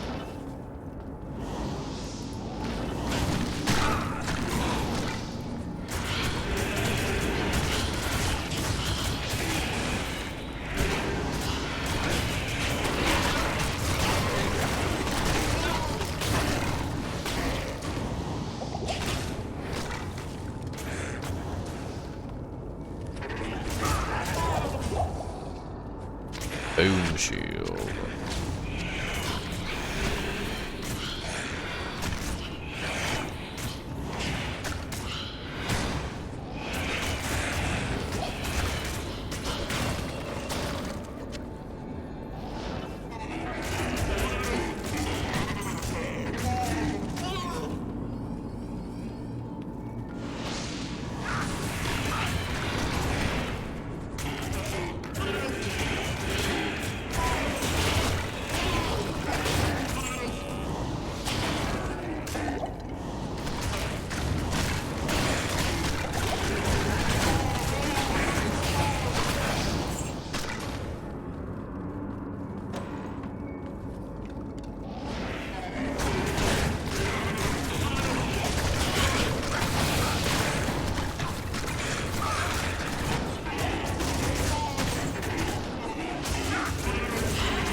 Of course, we know for a fact the summoner is here, because obviously this is the right direction, which we should have known all along.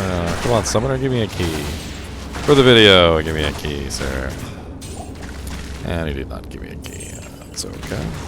So the next place that we're going to go is the Countess's Tower, which is good for farming for runes, but it's also where you get the Key of Terror, I want to say. I always do a quick circle around the waypoint because a lot of the times the tower is directly next to the waypoints.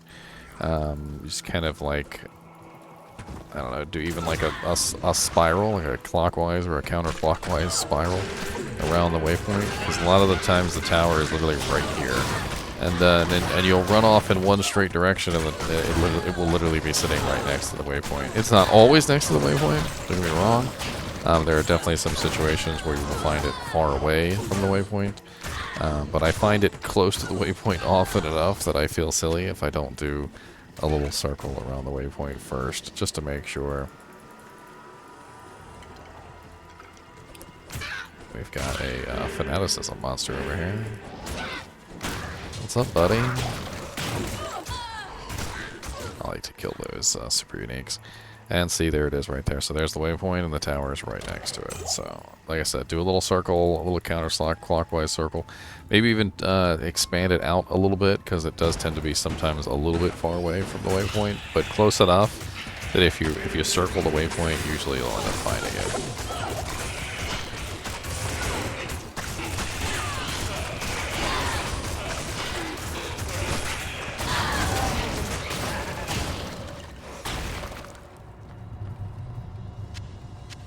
Now, the tower also works very similarly. It's a counterclockwise pattern.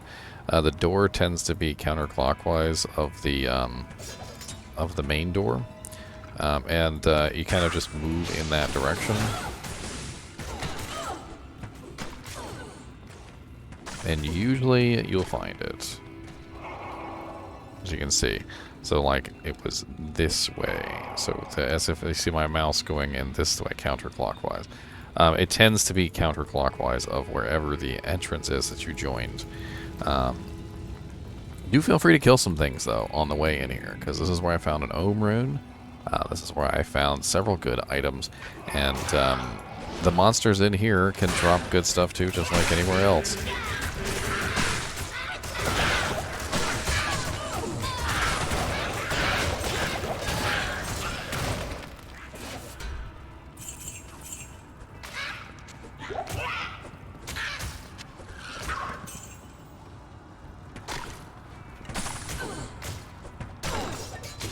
Superior Divine Scepter with nothing on it.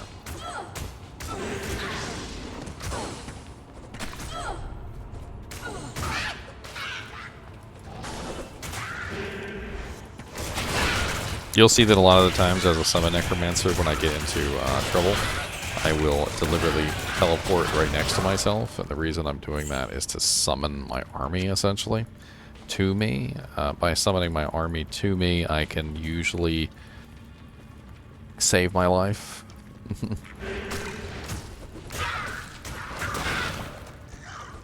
Bone wands. A absolutely terrible bone wands.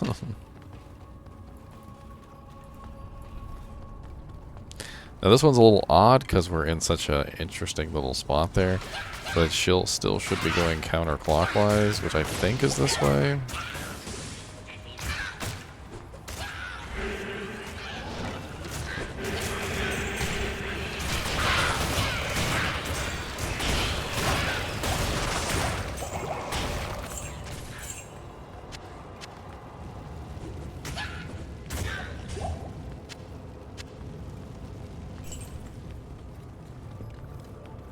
Yes, okay. So I got it right. I got it right. It's down here. It's counterclockwise.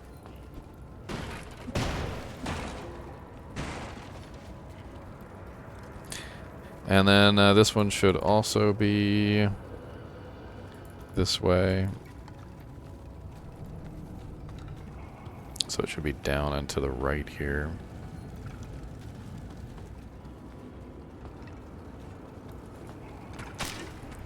Oof. A little bit further out.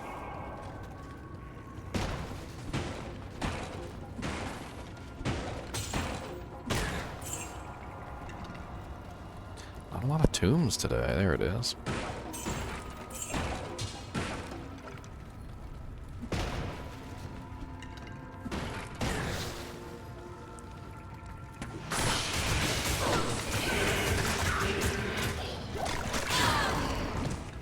And of course, the Countess has these two little rooms over here, which I always like to go into.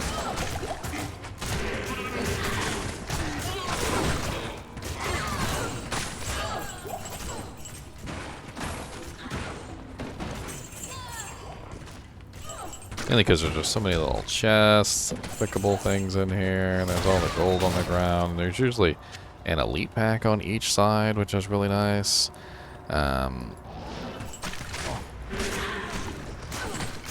quite a few elites in the Countess's little room.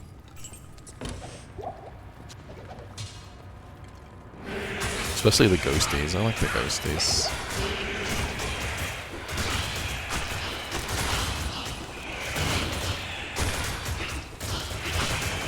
I like the ghosties. The ghosties are nice. They're very nice. I like the nice ghosties. And one of the things I like to do with the Countess is I like to just drop in on her like this.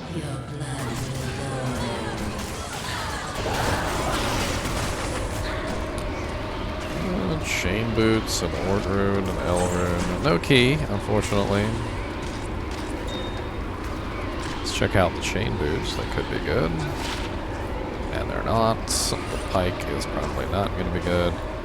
Holy water sprinkler is worth 35k. There's usually an elite pack on the sides here too. Let's take these out. No reason why not to. Let's check the other side, see if there's another elite pack. Alright, so now we're moving on to Nihlathak, and once we kill Nihlathak, that is literally the end. There's nothing else left to do except for to kill Baal, and Baal is not the greatest as far as Magic Find is concerned, but you know what, we'll end the video with Baal, how about that? That'll be the last thing we do. Nihlathak is actually very easy to find, and if you have a person in your kinship who knows the way, have them teach you. There is a very specific pattern to Nihlathak, and if you follow the pattern, you will find Nihlathak every single time. And excuse me just for a second while I transmute these flawlesses. They're taking up my inventory space, and it's really bugging me.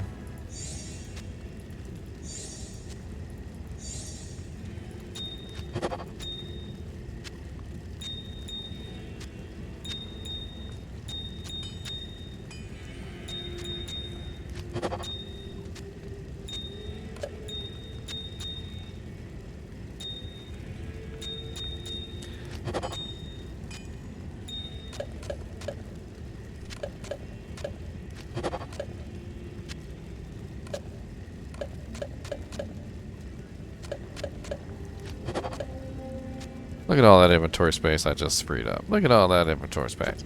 See. Alright, let's go do Nihlathak real quick. And I found quite a few good items on the way to Nihlathak, so we'll not really take our time, but we're going to kill everything along the way. So when you spawn in the Nihlathak room, or the Halls of Pain, the waypoint is going to guide you to where Nihlathak is. I may make a video on this eventually, but essentially if you spawn in a very specific shape of a waypoint, you can know exactly where the entrance to the next zone is going to be. In this particular case, when the waypoint is facing down like this, and it is on the left side of the map, I know that I need to travel down as far as I can, this direction, until I come to the way back up. Once I get to the way back up, I then travel upward. So let me go ahead and grab some more skeletons here. And resummon my golem. So we keep traveling in this direction until we find the way back up. That's the way back up to the Halls of Anguish. And then we immediately start traveling in a northerly direction. And we will find the way down.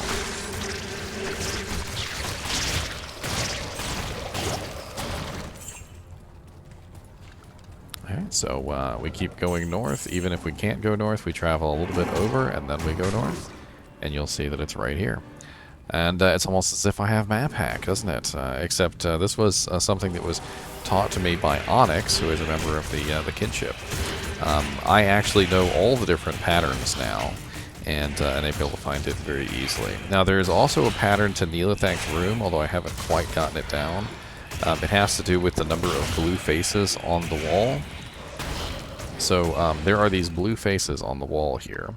And essentially, if you have two blue faces right next to each other, it supposedly means that that's where Nihlathak is. So this one is one blue face, and we have no blue face here, so it's probably not down. We've got one blue face and two blue faces. This one might be it. So we'll keep that one in under advisement. And then we have one blue face here. So let's try the two blue face up. Let me kill these. Actually, you know what? Let me resurrect some of these ghosts. These guys are great revives. I actually love having ghosts as revives. They're one of the most perfect revives that you can have because they do not take up physical space. You'll notice that a lot of the times when you summon as a Necromancer, especially when it comes to your skeletons cannot attack a target. So to actually attack a target, they have to take up a physical space around the monster. Well, ghosts don't take up physical spaces around monsters. They have no physical presence whatsoever. So when you resurrect them and use them as minions, as many of them as you want can just stack up on the target, and it is absolutely beautiful. To the point of its absurdity. So you literally have like 30 or 40 ghosts hitting one target at a time. And just the sound of it, I mean, you can hear all of the attacks like over and over again in succession.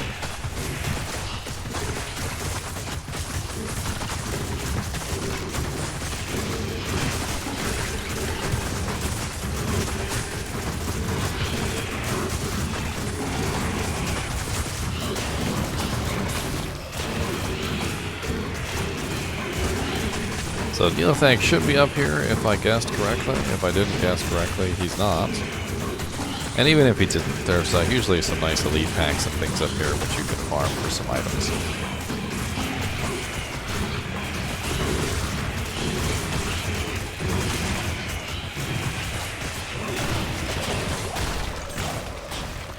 Warhammer. That is Ironstone. Not the greatest of hammers. I think I'll leave that in the dirt.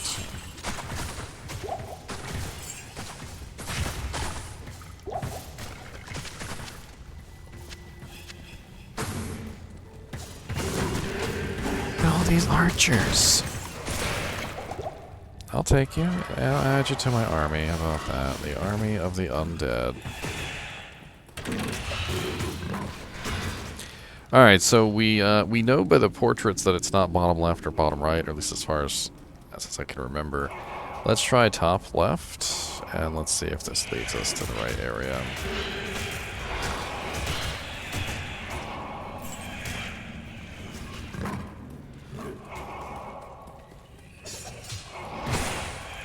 So this one's not it either. So it looks like the portraits have failed us. I've had a lot of trouble with the portraits, to be honest. I've had absolutely no issue finding this zone, but once I'm in this zone, for some reason or another, I have a lot of trouble getting to the actual Nihlathak's throne. I'm not sure exactly what I'm missing about the portraits, or the wall emblazings, or whatever you want to call them. I'm really not sure about that. So let's check bottom left here. It's a really small area, though, so it's not really like it's that big of a deal. But if you're going explicitly for like some sort of speed runs where you're going as fast as you humanly can, it definitely helps to be able to know exactly where to go.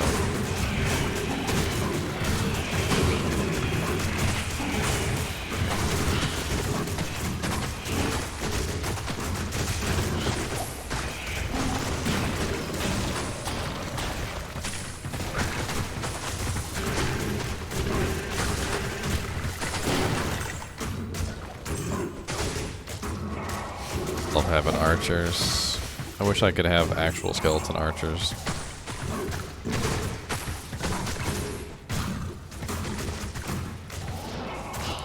There he is, Mr. Nihlathak himself. Now when you're fighting Nihlathak, do be careful of the corpse explosions, which he's capable of. He can do corpse explosions just like a Necromancer can, and they are extremely deadly.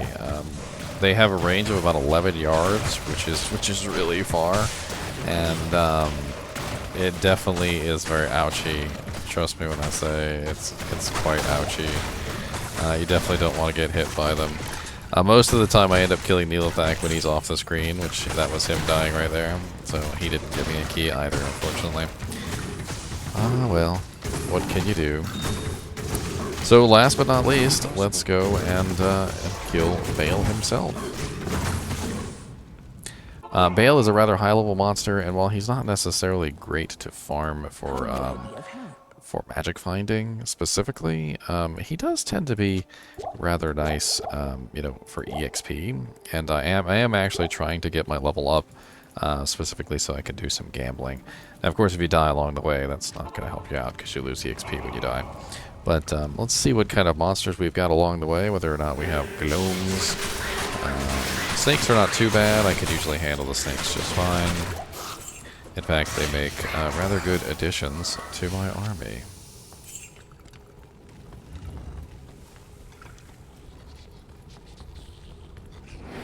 Also, a lot of the monsters here at Worldstone Keep can drop some very nice items. My first Vex rune came from a bunch of trash mobs in Worldstone Keep, so keep that in mind.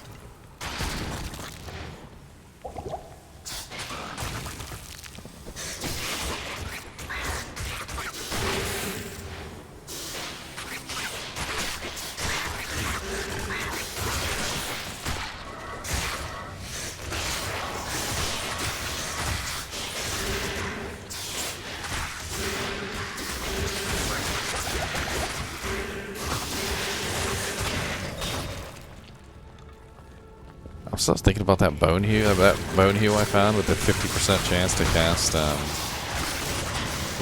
bone spear. 50% chance to cast bone spear is a really high percent chance, and bone spear pierces through targets, and it does fairly nice damage. Without synergies, it's not amazing, but it'll still be doing around. I think at the level that was, it'll still be doing around 200 damage a spear. On a merc who attacks 3 times in quick succession, and 50% chance could very easily proc 3 times, you're talking about 600 damage, you know, per jab rotation, of a piercing effect, which means it's going to go through all targets nearby, and it's going to really work out nicely as far as damage is concerned. Of course, you can put in some shale runes, make it even faster so that it attacks quicker.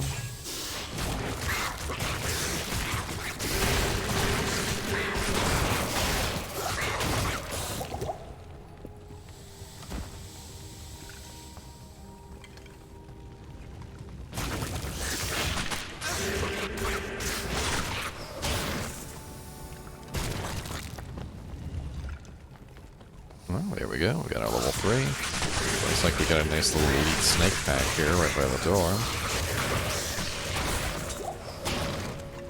Full juvie, full juvie. Don't mind if I do.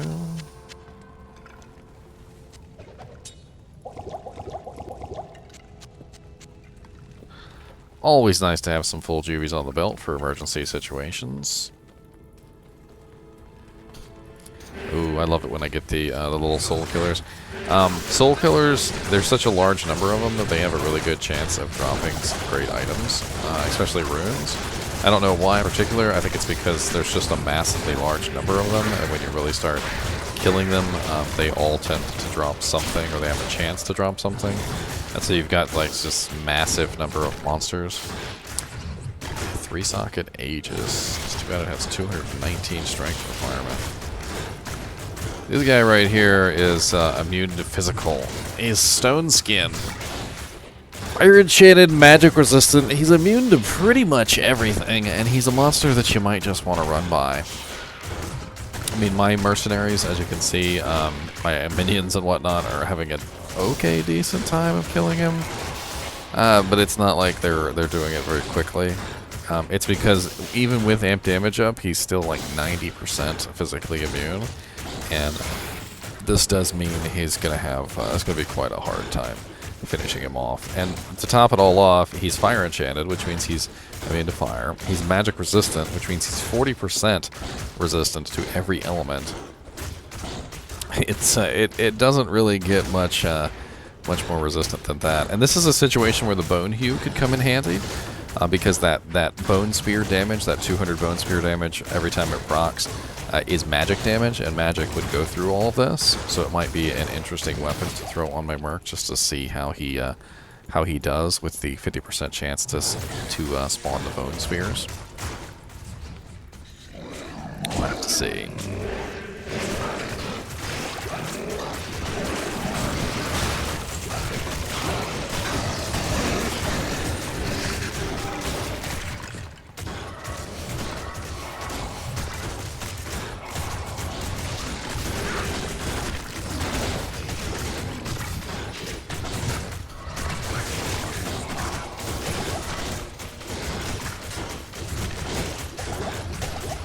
Ow. I don't know how he was hitting me, but he certainly was.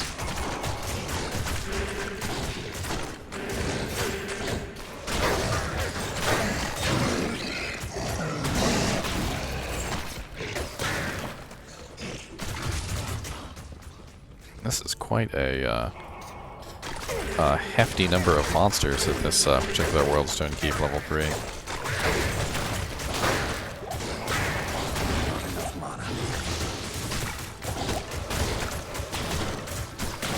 I've been joking with my girlfriend that I keep finding all the really nice items off camera and people think I'm cheating. I found the Griffin's idea dim when I was just farming by myself. You know, I found a Gaheeds, I found a Facet while I was farming by myself. I found several items while I was farming by myself, and as soon as I start farming with other people, instantly I'm finding nothing. Or you know, when I'm farming on stream, I guess is what I'm saying.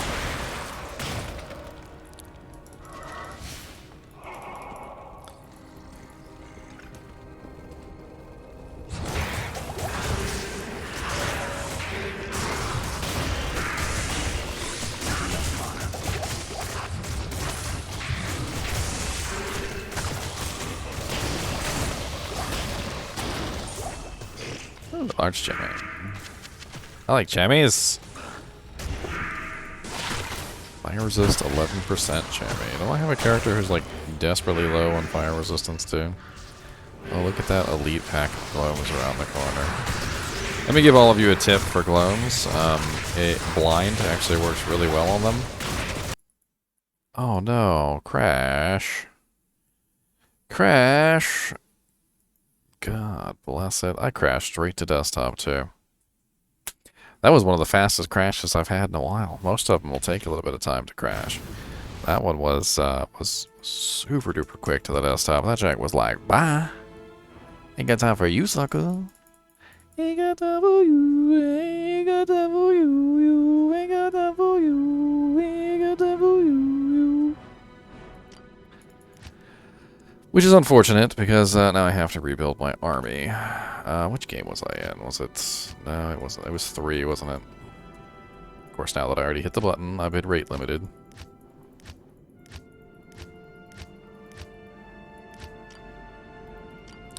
Eek. God, was it 4? I don't even remember what game I was in. It's awful.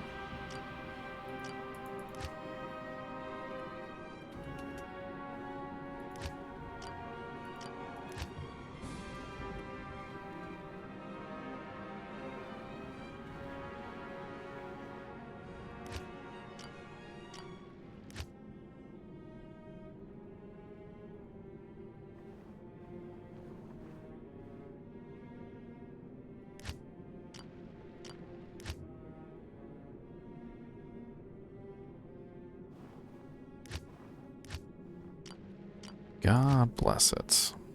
Gotta boot me out, don't you?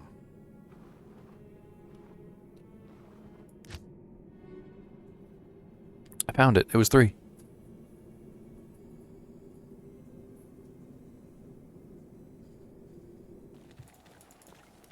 Which unfortunately means I need to resurrect my army again. But now that I know the way, it's... Wait. Why don't I have my map? Now that I know the way, and literally I don't have my map. That's beautiful. Why would it have taken my map away? Is it because of the way that the game crashed? That's interesting. That's interesting indeed. Huh.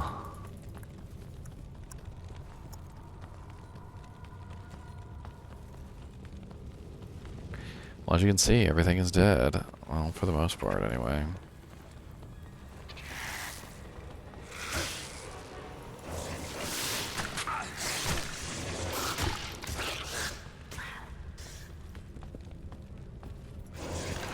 There's a couple of corpses I find along the way. It's no big deal. My army shall return to its former glory.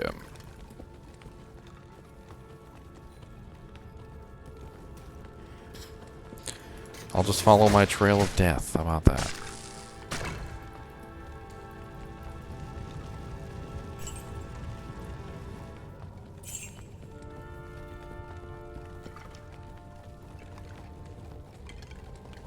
Aha. 5 skeletons. Maybe I can ramble up a couple more. Go ahead and throw a portal up just in case.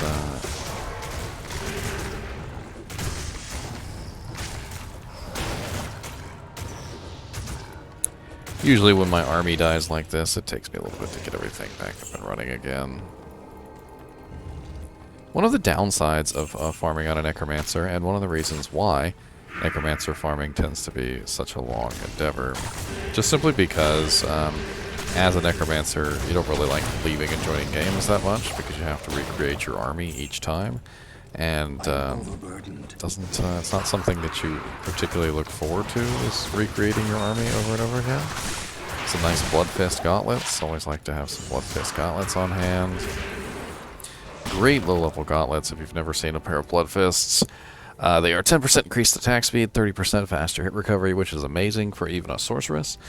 40 to life 10 defense and 5 to minimum damage. Just absolutely amazing little Lobi gloves for pretty much any character, especially those that need a large amount of faster hit recovery.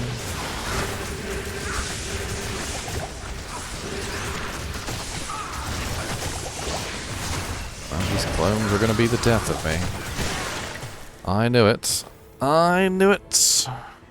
Gloams. I have negative % resistances, like quite a bit of negative % resistances. So if you see me dying to Gloams, it's not because I'm not geared properly. It's because I am deliberately geared improperly, so that I have more magic find. What I should probably do when I come across Gloams is switch to my main set, which would make it easier. But right now I have to recover my main set, which is the thing. And you'll notice right now I lost a considerable amount of EXP for dying. When you get to level 90 and above, you notice I have a rather large amount of EXP of 1,625,497,919.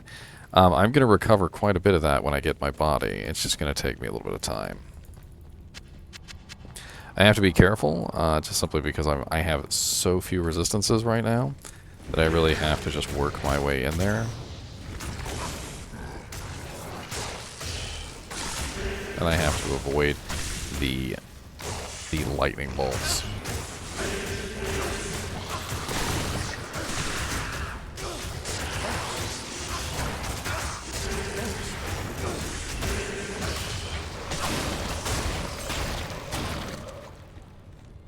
A couple of corpse explosions usually helps matters.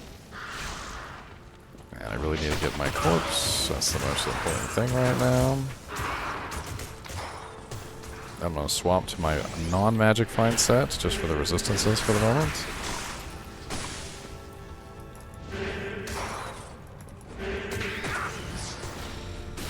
And this guy spamming lower resist was probably not helping. As you can see, even with my non-magic find set, I'm at negative 4%, and with my magic find set, I'm at negative 77 because of lower resist. Lower resist is extremely painful.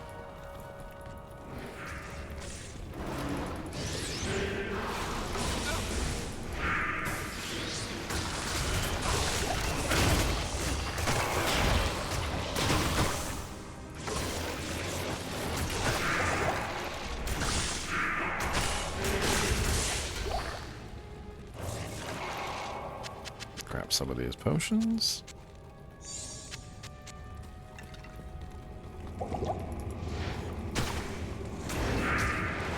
Thank you for the Decrepify, sir.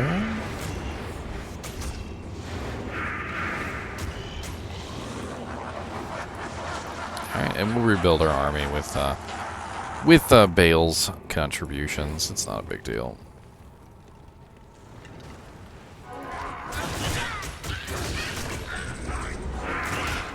We got no teleport charges.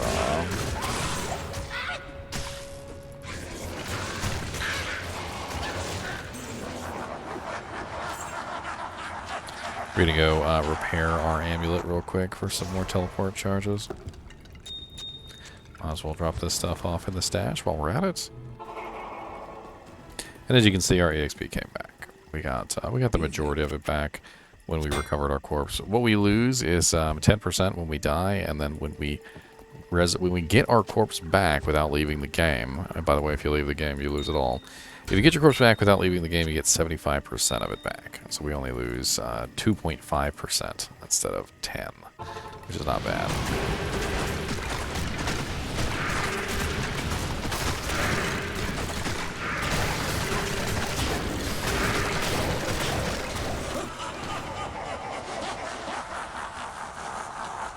And of course, Baal takes all the corpses every single time he runs a wave, so do be aware of that. I like to resurrect these guys, by the way. They spam hydras, and I've always loved having my mercs spam hydras. I always think it's funny.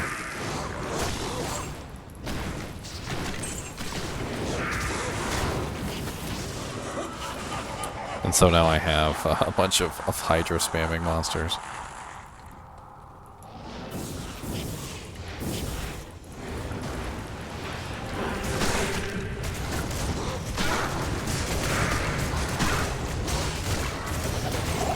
And the reason why I like to get a nice little army running is because when I kill Baal, I want the army to be doing most of that damage for me. Baal doesn't have any minions or anything inside of his throne room, so when you fight him, there's nothing in there to resurrect. There's nothing in there to make skeletons out of. There's nothing in there whatsoever. So I generally like to get all of my skeletons and minions up before I go in there, and then once I get in there, you know, whatever dies, dies. It's not really a big deal. Unfortunately, you can't resurrect this last group. There's nothing you can do about that. And what you do is when you get in there, you teleport directly on top of Baal. And by teleporting directly on top of Baal, you force your entire army to DPS him at one time. And it's a very devastating, especially to him in particular. And what you want to do is you want to use Decrepify on him, specifically because Decrepify will keep him from moving. And Decrepify prevents Baal from being able to teleport away from your army.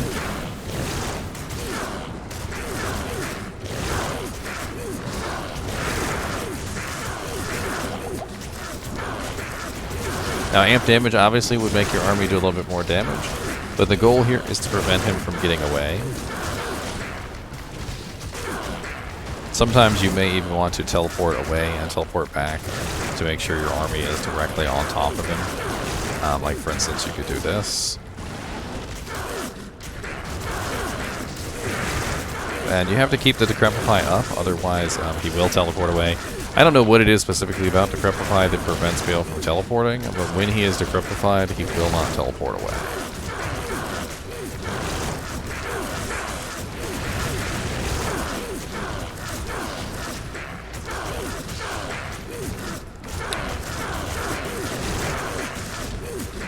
And it's just a matter of time.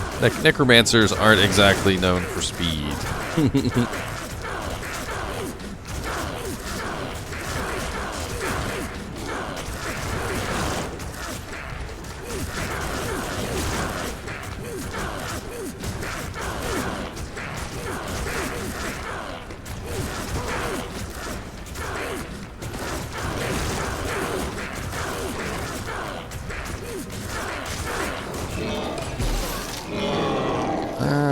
What did we get? Sky Strike. Not exactly a great find. The Gothic Axe, which I'm pretty sure is, what is that, Brain Hue? Oh, the Bone Slayer Blade. Holy Bolt charges, undead damage. That's the massive undead damage axe, I remember that. Not the greatest. We also got a pair of light gauntlets, which could be good. And they're not. Honestly, there's really not a lot to hang on to here. The Bone Slayer Blade, while it's interesting, is it's not exactly one of the best axes out there. It's there's a lot better axes than that. And the Sky Strike bow, while it's interesting, there's a lot better bows to use for an Amazon besides Sky Strike. It's halfway decent for a low-level bow mercenary if you're using a bow mercenary, because it does have the meteor on striking, the lightning damage, and the 30% IAS, which is nice. I have a lot better bows than the Sky Strike hanging around. And the Bone Slayer Blade, while it is an interesting axe, it's not one that I would particularly want to hang on to. I don't really have any intention on making any two-handed barbarians. But on top of that, it's very heavily focused on undead damage and damage to undead. And so it's not really something that you would use as a general rule, but more so as something maybe you'd swap to specifically for killing undead monsters. So not really, again, one that I want to hang on to.